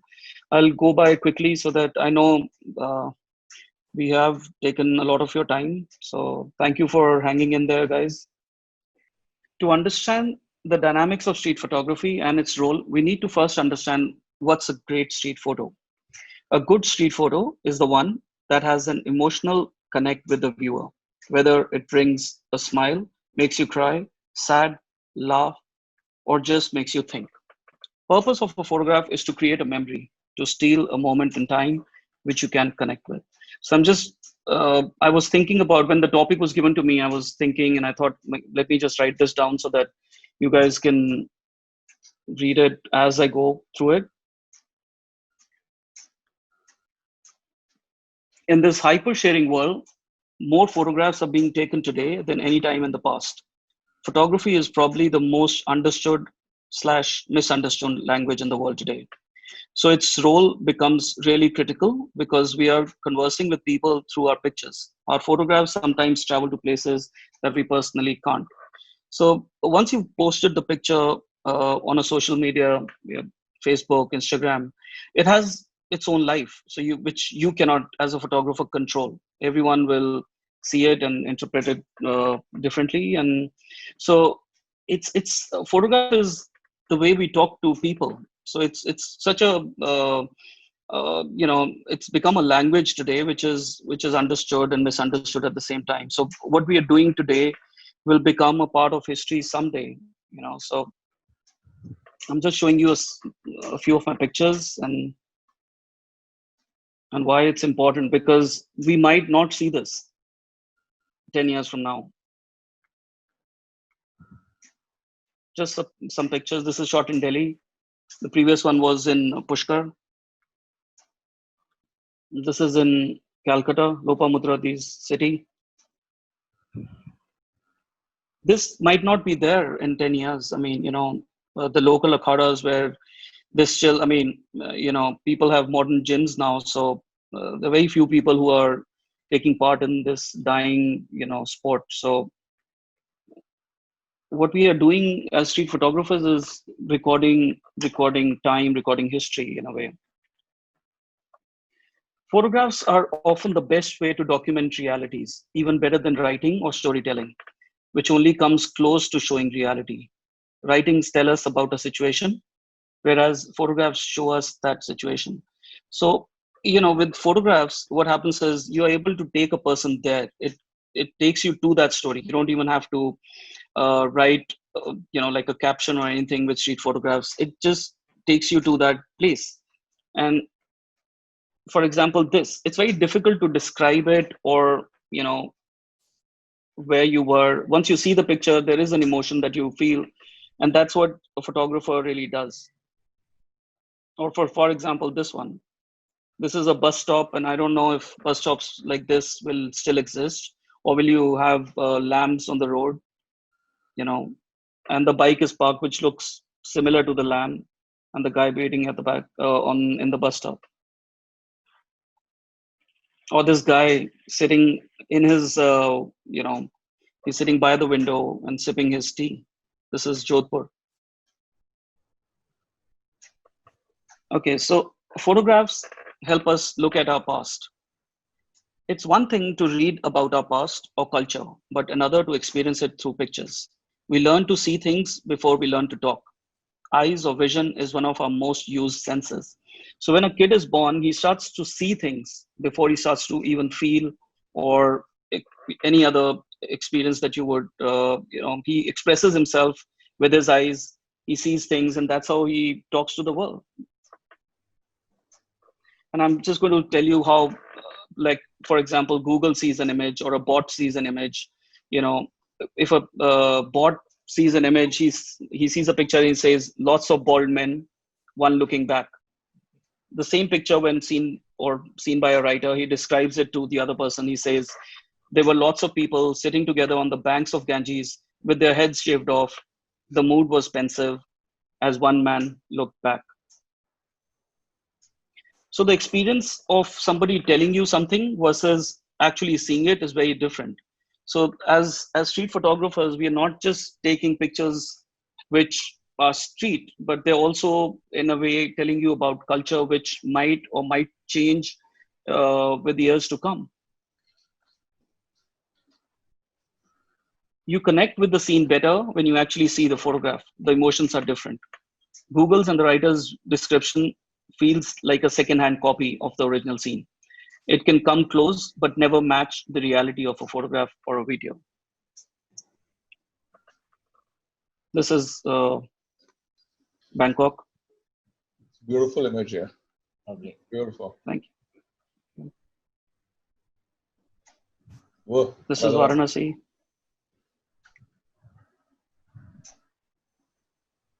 And this is why photographs are important, because you sometimes, like Dinesh sir said, that aha moment which comes, and it's very difficult to write about it. You cannot describe it in words.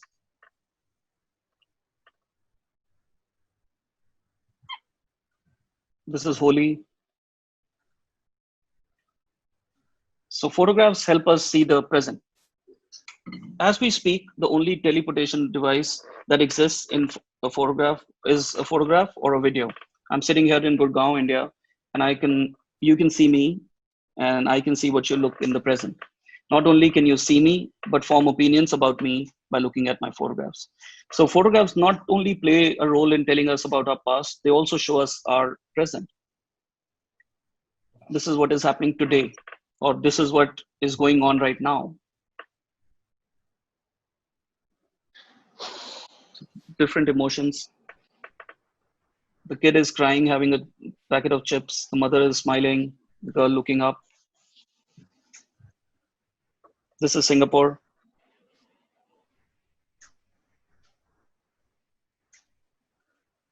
This is India. So things change.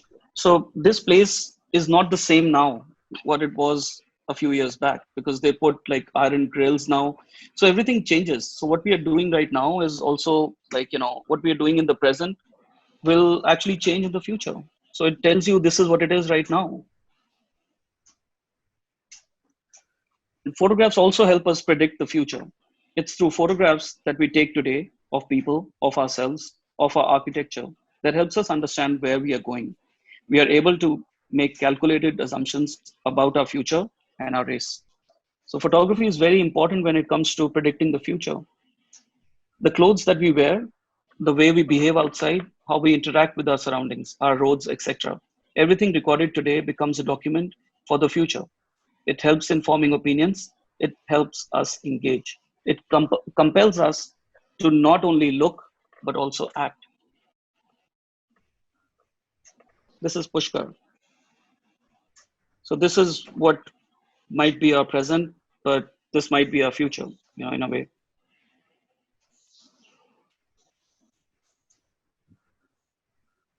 This is me sitting in a car looking at somebody who's happy being in the rain outside. I don't know if this kind of love will exist 20 years from now. I hope it does. Or this little girl, or this little brother and sister sitting in a mosque in Agra.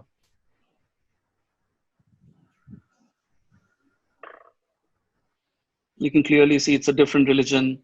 This is Nandgaon, this is Holi. So again, Varanasi. Photographs also change who we are. When people know they are being photographed, they behave differently. They have a self-image they want to portray, and photographer also has an idea of how he wants to portray a person. However, when it comes to street photography, we rely on taking candid pictures. Pictures of people in their truest form, making it, even if for just a small moment, an honest representation of reality and culture. I don't think there is any other form, because when you do travel also, I wouldn't call it an exact uh, representation of culture, because you do kind of you see travel photographs which are being set up, which are either oversaturated to make it look like this is the place you want to visit.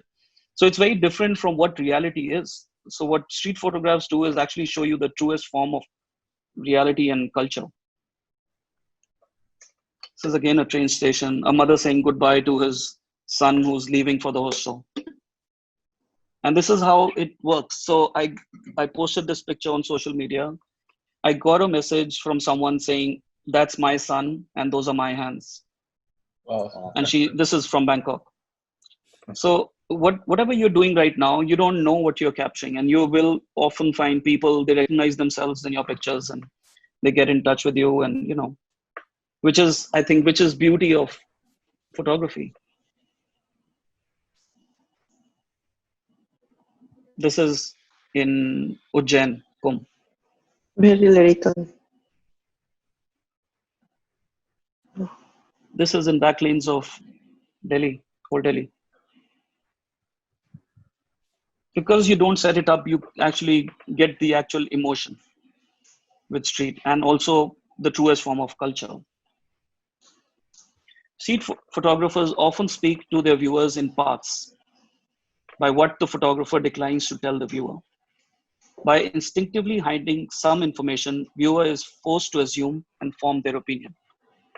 Because street photographs are subjective, they let the viewer and they involve the viewer, and viewer actually takes more of a decision, or actually plays a bigger role in the success of a street photograph. How a person reads it, I don't know if this festival will still exist 20 years from now. This is Istanbul, and when you look at it, you at some point you notice, oh, there are three hands. How does a person has three hands? Or this cow with a missing head and with the graffiti on the wall. Or this cow eating the boat. This is Calcutta.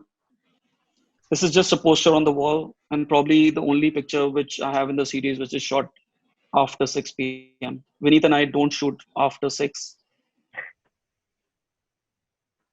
Street photography provides an easy access to everyone who wants to take pictures of their surroundings, their lives of people around them. Even though for a brief moment, these pictures remind us of what is or what once was.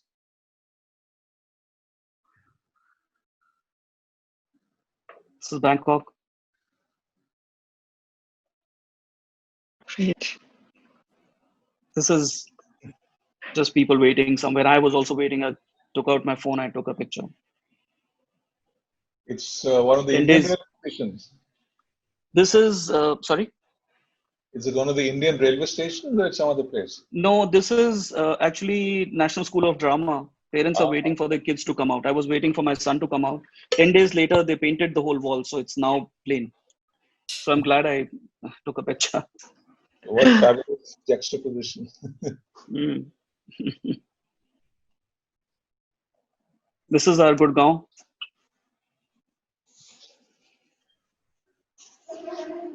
Holi. Because street photography is almost always incomplete, it requires interaction. We try to imagine who we were, who the person in the picture is, what life he, she has lived. Just some people on the street. I don't do many portraits, but this is as close as I get to taking portraits. I didn't ask him to pose. Varanasi, these guys, they cut hair on the street, and I don't know if that's going to continue for very long. This is just kids being kids. Every street photograph is both moving and still, unthinking and reflective. Street photography contains history, culture, and context. To do justice, one must place themselves in these stories. So it's very important that you place yourselves in those pictures to actually see the context. Just some pictures. This is the grill I was talking about. Now it has these bars instead of that open thing where I had taken the picture earlier. So this is how it has changed. This is Varanasi again. This is the old workshop, which might be replaced by new ones, which keep coming up now. Beautiful graffiti at the back. Found it on the roadside, parked my car and took a picture. Great juxtaposition also. Yeah, a good street photograph has the ability to show not just what the photographer saw, but reveal what he thought. I would request you to read street photographs with care and form your unbiased opinions. Thank you. That was my Thank you. presentation. I Thank you, just wanted Rohit. to show pictures and kind of give you something to think about. When you look at street, it's more than just street. I think it's really amazing to see all these beautiful pictures. And I realized by looking at everyone's pictures itself, all right, I'm starting to see very very distinct styles of photography.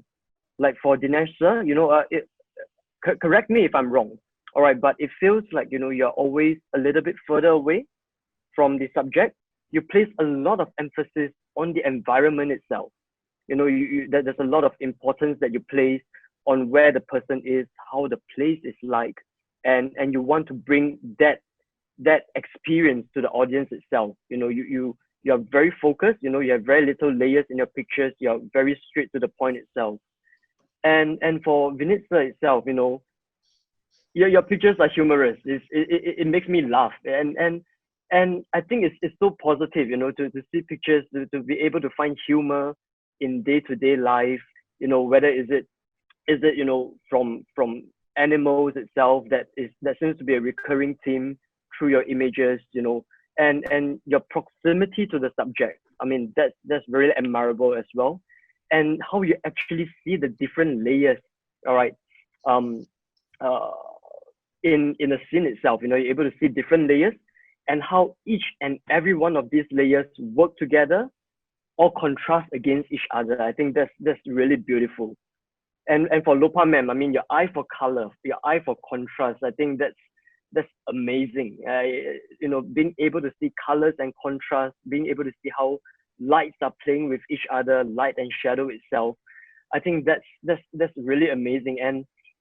And in some ways, you have a very distinct style of placing your subject in the middle, which seems to go against the compositional rules of photography. They always tell you rule of thirds, but for you, smack in the middle, you shoot at night, you use the flash. It seems against what Vineet sir and Rohit were saying. They don't shoot after 6, but for you, it's ongoing all the time. And for Rohit sir, I love how your pictures are always so pensive. They have a very pensive mood to it. It shows people alone, but they are not alone. It shows them in their thoughts. It shows them in an environment that they are so comfortable with, and sometimes even with a bit of humor of animals being thrown in and all. It just brings about this amazing style and dynamic, from 4 wonderful photographers itself. And if we talk about different styles of photography, I am sure that all of you have actually shot in Banaras before, all right? And I think to a certain degree, all right, that is probably every street photographer, every documentary photographer's holy grail, of a shooting ground. Whenever there's a festival going on, Banaras is always a place that's crowded with photographers. And one thing that I would like to actually ask, all right, is that how do you feel that is different? Every time there's a festival going on in Banaras, you see Western photographers flying in, you see them crowding along the river banks itself and all that. And then they'll start posting on social media, all right, or they'll start showing off their pictures. They'll even print a book about it. How different do you think the foreign photographers view Banaras compared to photographers from India itself? I'll open up this question to all 4. I mean, I'll be comfortable with whoever who wants to answer first. Maybe Dinesh sir, maybe you could start off.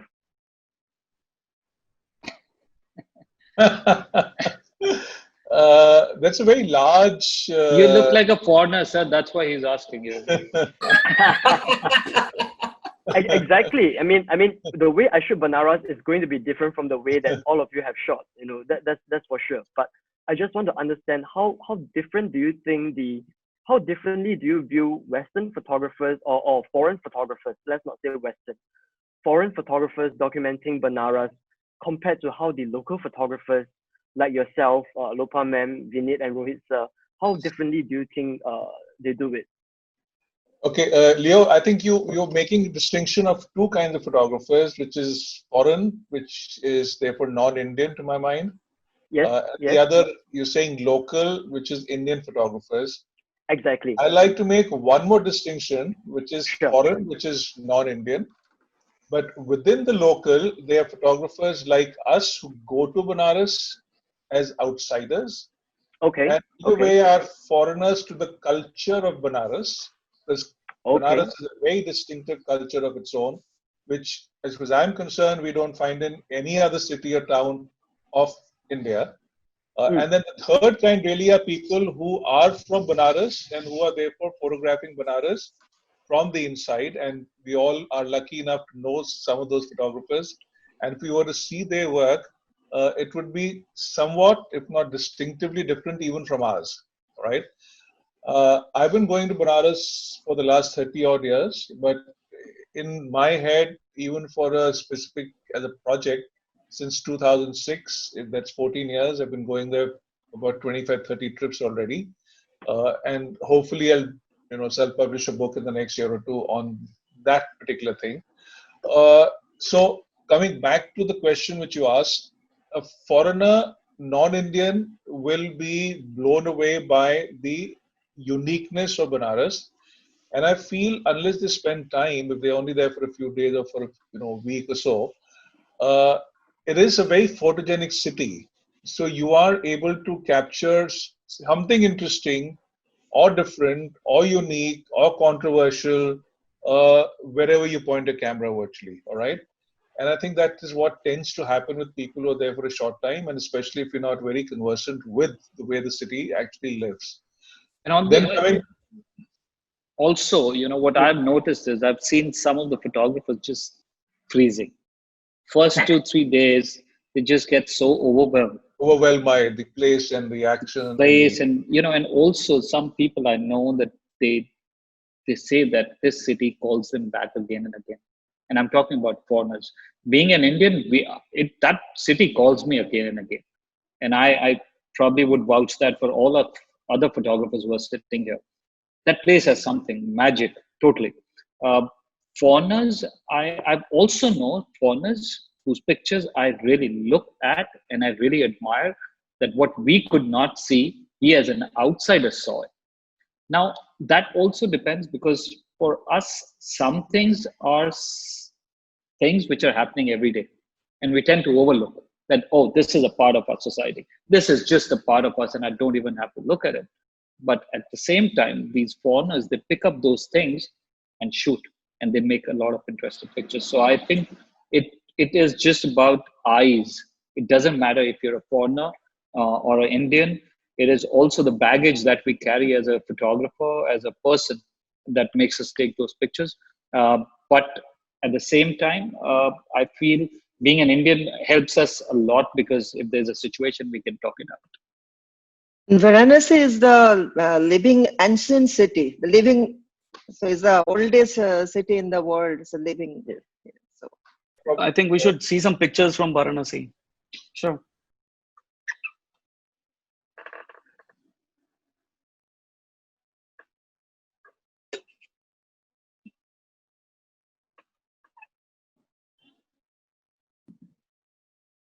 Right, These are fast. different photographers and their take on Varanasi.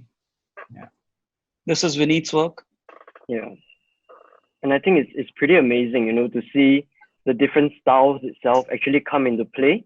Even though everyone is shooting a common place, you may have been there side by side with each other, but then how you Yes, see and how you interpret the scene is totally different.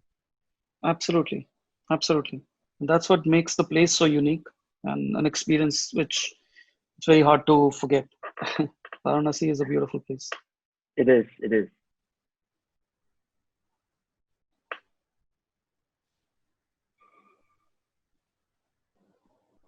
Beautiful.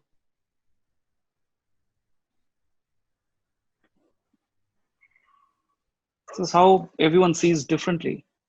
Yeah. you can have the same canvas, but you'll paint your own picture. Absolutely. Very well said, sir. Absolutely. I have another addition to this. I think all of us see differently. All of us see things but what we are hiding is different. Yeah. It's more important what we are hiding. We're probably on the same page. Mm.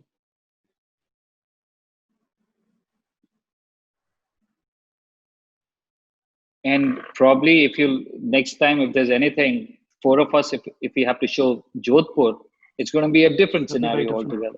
altogether. So I'm showing my black and white work from Varanasi. So Lovely, lovely. Wow.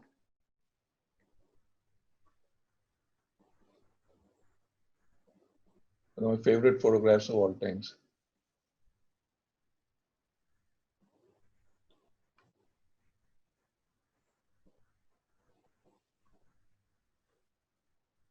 Great. That is Thank you for showing us these amazing pictures.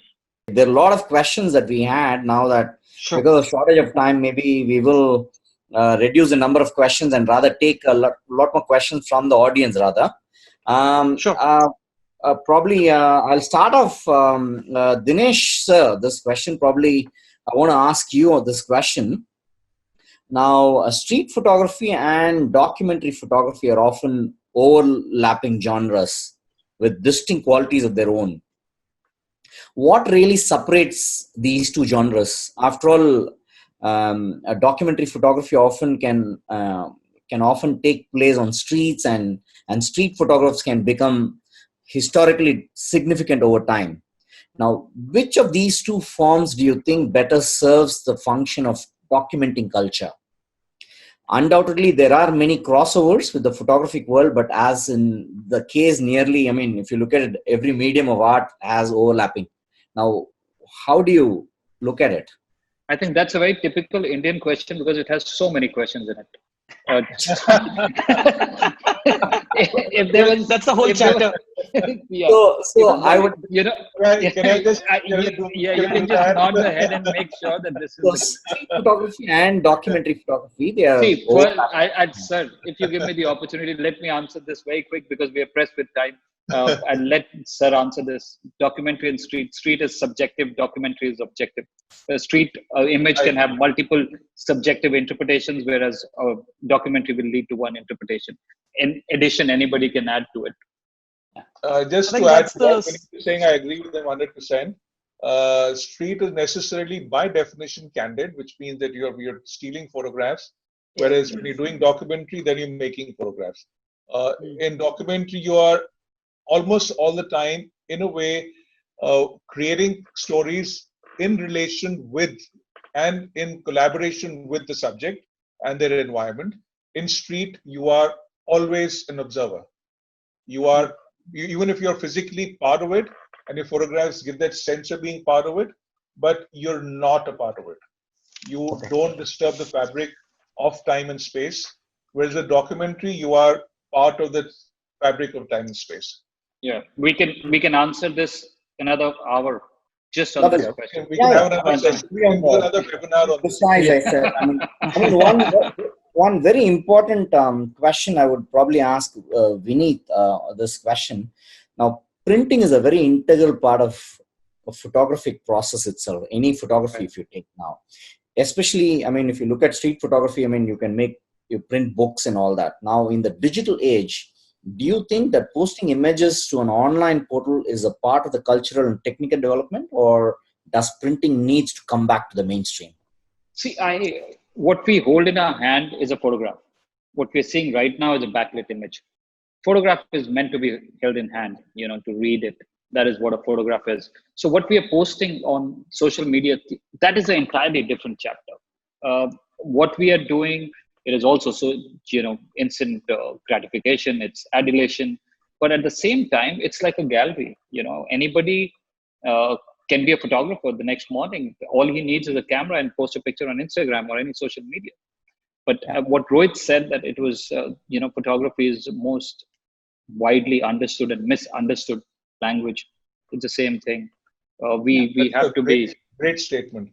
Yeah. Mhm. So we have to understand it very correctly. It should not just go vary. We have to understand that we, as photographers, also what we're posting, there's a duty behind it. what it should not be that I just need to buy a camera, I can be a photographer. For photographer, you need to be, because over the past last year, I've seen more students becoming teachers rather than teachers, and teachers becoming students. So the core aspect of everybody today, I would not say everybody, but a lot of people, is that they don't want to be a photographer, they want to be seen. So first thing, which is very, very important in everybody's, or especially a photographer's life, is that he has to understand and communicate with him own self, and he wants to know what he wants to try and communicate. Just by reading things here and there doesn't mean that you're a photographer. Photographer, you have to live a life which is probably separate from every human being which you've come together. It's a different pair of eyes. Yeah, thank you. I'll just add a little thing. As a photographer, the main role is you have a voice, right? If you don't have that voice and vision, then you will fail. And coming back to your initial question, where you said, do we need to get printing back? Yes, we need to have prints. The joy of having or looking at your picture in your hand or in a book or on a wall is very different than seeing it on the computer. And if people are not doing it, they should try it. They should print their own pictures. Yeah. I mean, when you see let's say you see old pictures, when you see it in your hand, it's so much different than what you see on the screen. People probably don't print anymore. People don't, like, I have a friend who owns a printing shop. He said people don't come. There's nobody taking, they just want to create a online gallery and that's about it. But Rohit, at the So it is same a sad time, thing. I feel that we'll have to see things on the other side of Corona. How things shape up. A lot of printing business, be it magazines, be it newspapers, they're shutting down. They're going digital. So I would suggest make prints for yourself. Have a good printer at home, but please print. Hold it in your hand and smell it. Yeah. Thank you, Vineet. Leo, I think if you have any questions, or we can go probably ask some questions from the audience. What do you think? I think maybe let's take some questions from the audience. Yep. Can you go ahead? Probably look Sure. at ask. Sure, no problem.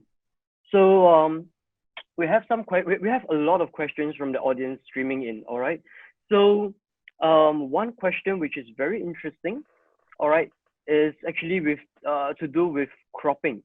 All right, from this audience, Namrata Vedi. So he asked, all right, do you often crop He asked. pictures? Namrata is she, yeah. My bad. Yeah. I'm sorry. The silly foreigner here. It's okay. So she asked, do you often crop pictures in street images just to emphasize the exact scene, or do you leave the scene open, all right, and let the viewers understand the story? Okay, who wants to go first? So maybe I'll just answer that. You can share with us. Yeah. I'll just okay. So if you look at the classics, you used to see black and white pictures with a black line outside, which was basically the photographer telling you that I didn't crop it. This is how it was shot. That line was of the negative, the outline.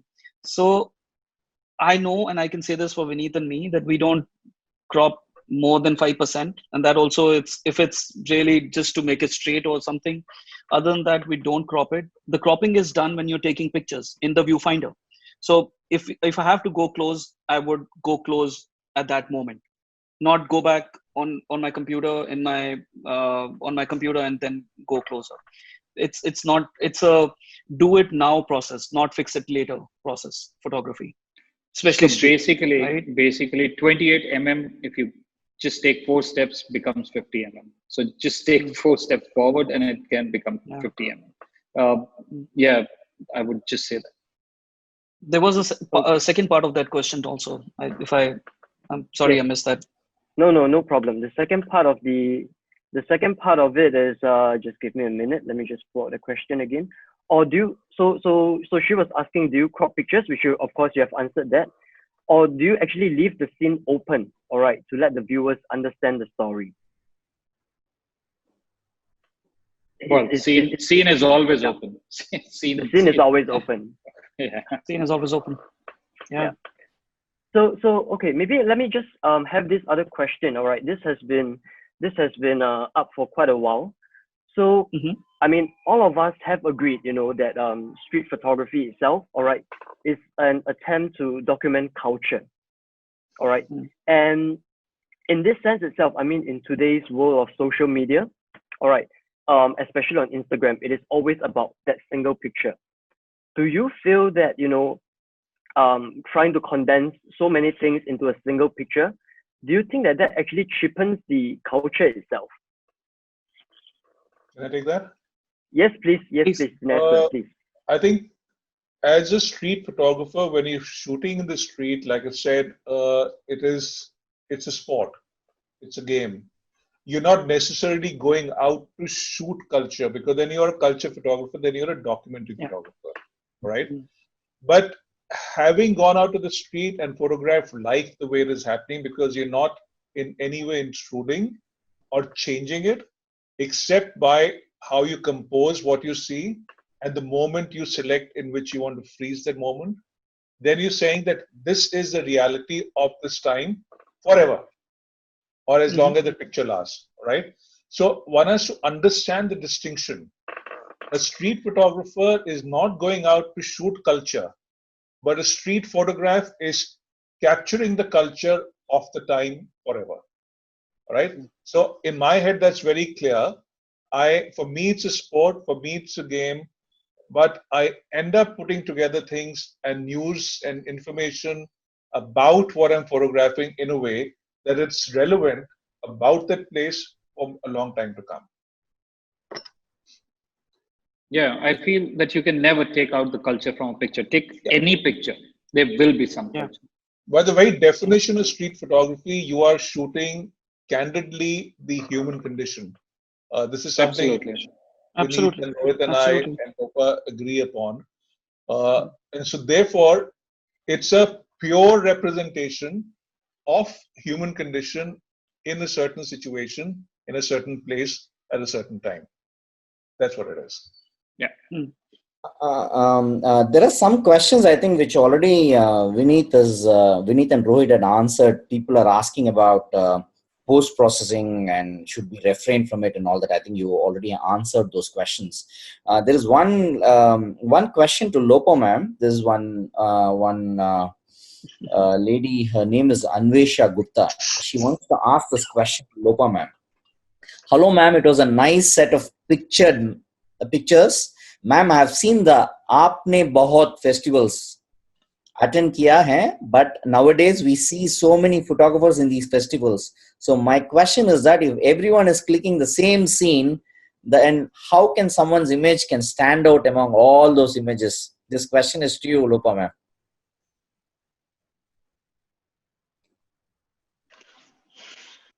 Because जब आप देखोगे click करने से पहले थोड़ी देर अपने time दोगे उस जगह को समझने में, तो आपका पिक्चर डेफिनेटली अलग हो जाएगा, क्योंकि आपको समझने पड़ेगा पहले क्लिक करने से पहले आपको वो जगह को, वो परिस्थिति को समझना पड़ेगा, क्या हो रहा है, क्या मतलब देखना चाहिए पहले, उसके बाद आप क्लिक करो तो डेफिनेटली आपका पिक्चर्स अलग हो जाएगा.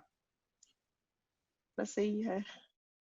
I also would like to add a little bit here. I have total agreement to what she said. She has a lot of preparation whenever she enters a scene. I've worked closely with her also. That whenever she has to plan out and go out, she has an entire planning of 10 days to know what exactly is going to happen over there. And also, I would take the opportunity in answering this for all of us. Photograph is like when we say that all photographers go there, and how do we get something different from that?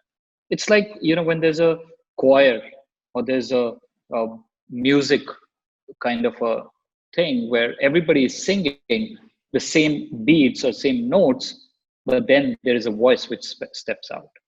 So voice is the key. Find your voice, and I think that is going to make the pictures separate from everything. That is common for be it photography or poems or anything. Voice and then the notes. Write lyrical lyrics in your pictures, and it'll pop out. Lovely.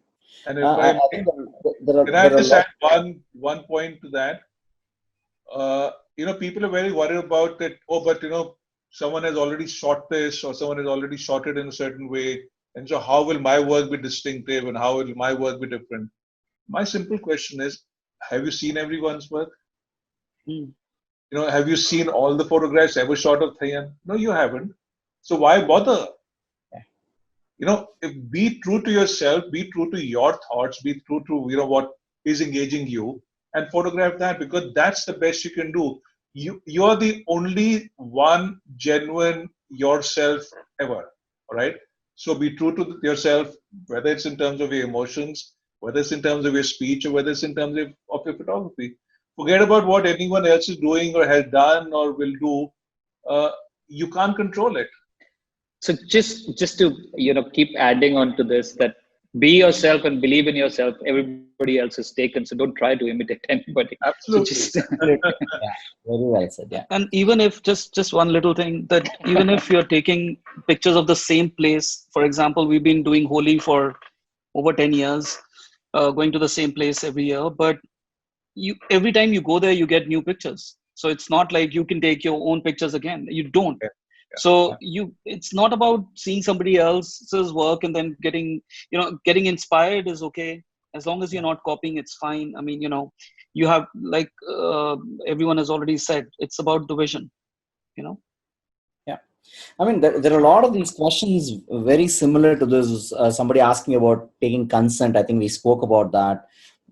Talking about how many shots do you do before you come out with the right frame. I think we spoke about all this. A lot of these questions actually, And in case if we have left out any of the questions, we shall try and send. I think we are very short of time. We already dragged beyond our time limits.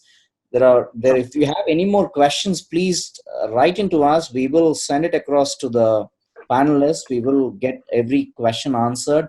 I think most of the questions, I mean, somebody's talking about natural light isn't available when during night shoot.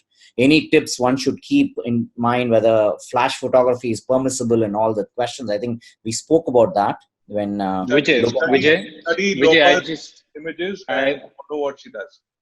I was just going through the questions. There's a very small and interesting question which I would like to pick it up. So, is it a challenge to balance a career in street photography and family? I'm married for 2 years now. I've been married. I've been married for 23 years, and I think that is how you're evolving in street photography. Street photography is not a profession. It's like writing notes to yourself. There's enough time when you travel for work and wherever you're going. Pictures just keep happening everywhere. So don't make or don't put your wife as an excuse. Or don't make it as an excuse that you can't take pictures because you're married. I think you have more time to make pictures once you're married. And it's about discipline. Why somebody gets better pictures than somebody else is because of discipline. If somebody is going out to shoot every day versus somebody who shoots once in a month or once in a year, it's very different. If there are no more questions, then we will. Yes, Vineet, you're muted. Yes. Yeah. So there's another question which I see. Question for all the photographers: do you prefer photographing alone or in a group? Photography is an individual sport. You don't tend to shoot in groups. You don't tend to shoot in groups. I mean, you can go in groups, but don't shoot the same place. Me and Rohit and I have been going to a lot of places together, but there's seldom that we start shooting together on the same place. I think I've done this. I've shot with all the 4 photographers here, but we never. So if you must go in a group, then please make a meeting time that you meet after a certain place at like half an hour, 1 hour, whatever. But it's not a group sport. It's one of the fundamental things about street photography is that you are capturing life in its purity, the way it's happening in front of you. And if you're going there as a group, you are going to be creating a disturbance there. You need to learn as an individual to be invisible or to be as, less visible as possible. So I think the answer lies within the question asked. You have to be still photography per se is a solitary art or discipline or passion or whatever you want to call it. And more so and definitely so for street photography. Right. Another Just question. I'm like just going to quickly pick it up. What is the right kind of lens for street photography? I think it's to you. You have to find where you can talk to the audience or where you can talk to yourself. What is the right voice for you? What is when you step out? How much do you see? Do you see 35? Do you see 28? Or do you see 50? So step out. I think you will find the right voice for yourself. Anybody else wants to take a, you know, yeah, the trip on best this? lens is the one that you have right now. Just go out and shoot with that. Vineet, there is one gentleman continuously asking one question and is getting impatient. Can we earn Right. money Please. from street photography? So yeah, I get this question a lot. Yeah. But I want to tell you that once we were studying in school, we never questioned our teachers, will we ever earn from school? Yeah. Street photography is an institution in itself. It prepares you. It prepares you for all the genres where you can earn money. It'll prepare you to either you want to get into the candid side of wedding photography, which is such a big thing. Even product photography, you'll probably learn the best compositions in the street. It'll make you take decisions which you never thought that you can take it instantly. Street photography not only prepares you for photography, it also makes you a better human being. I think you become more compassionate towards people on the street because these are the same streets where your own family walks.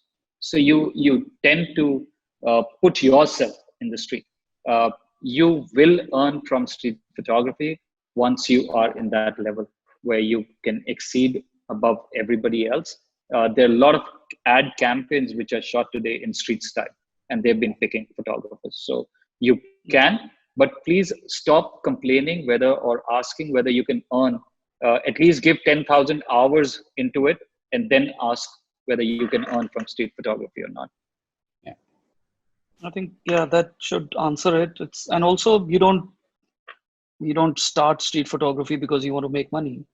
It's to talk with yourself. It's like having a dialogue. Do you get paid to talk? It's like that, it's expression. It's like a sketchbook that you're making. And yes, to answer that question, yes, you can make money. You can sell your pictures. Magazines do pay, even if that number is decreasing, but they do pay. You do get hired, like Vineet said, for commercial work, which, I mean, these people come to you because of your style, right? So you do get. Dinesh sir is a commercial photographer who enjoys street. I mean, street is his passion, but he's also a commercial photographer. Lopadi also makes a lot of money, which she sends us every month through her photography. Yeah. So, any more other questions? last minute questions? Yeah, just. Did Leo have any questions? I thought he was going to be. No. I think this has been an amazing session itself. Okay. All right. No, Leo, maybe one last question from your side. I think you should, you should ask a question maybe, and then we'll wrap it up, Sure. So with regards to that itself, all right. How do you edit your work? How would you actually look at a series of pictures and then decide, which one to keep, which one not to keep? And then when you're sequencing them, what influences your decisions in that? This is a whole workshop. This is a whole workshop. Yeah. Trust me. What have I done? It is. What have I done? Don't touch that. We're really running out of time. There's a yeah. very long answer to that. So I'll just answer very simply. Shoot with your heart, edit with your brain. So use your brain when you edit. That's it. And or maybe shoot with your gut and believe in your gut when you're shooting, and question that gut when you're actually selecting. So that's the simplest way to put it, but it's a very long answer that you can actually do a seminar or a webinar on that. And I think before I think we end the session, as I mentioned that I will talk about a contest at the end of this session. Now I want all the viewers to try and have a maximum of 5 images maybe with the title, and that images should convey a story. So can you please write into us? You have our email IDs. You can send it by email, or you can probably tag us. I think we will write into all of you how it should be sent to us. And within a week's time, I think if you can send us back, the winner will get a 10,000 rupees cash voucher that you can use it to do anything. You can purchase from Srishti. We have so many products which can be very useful to you. So all the best to all of you. It has been a great session. Any last words from Dinesh before we wrap this session? Dinesh?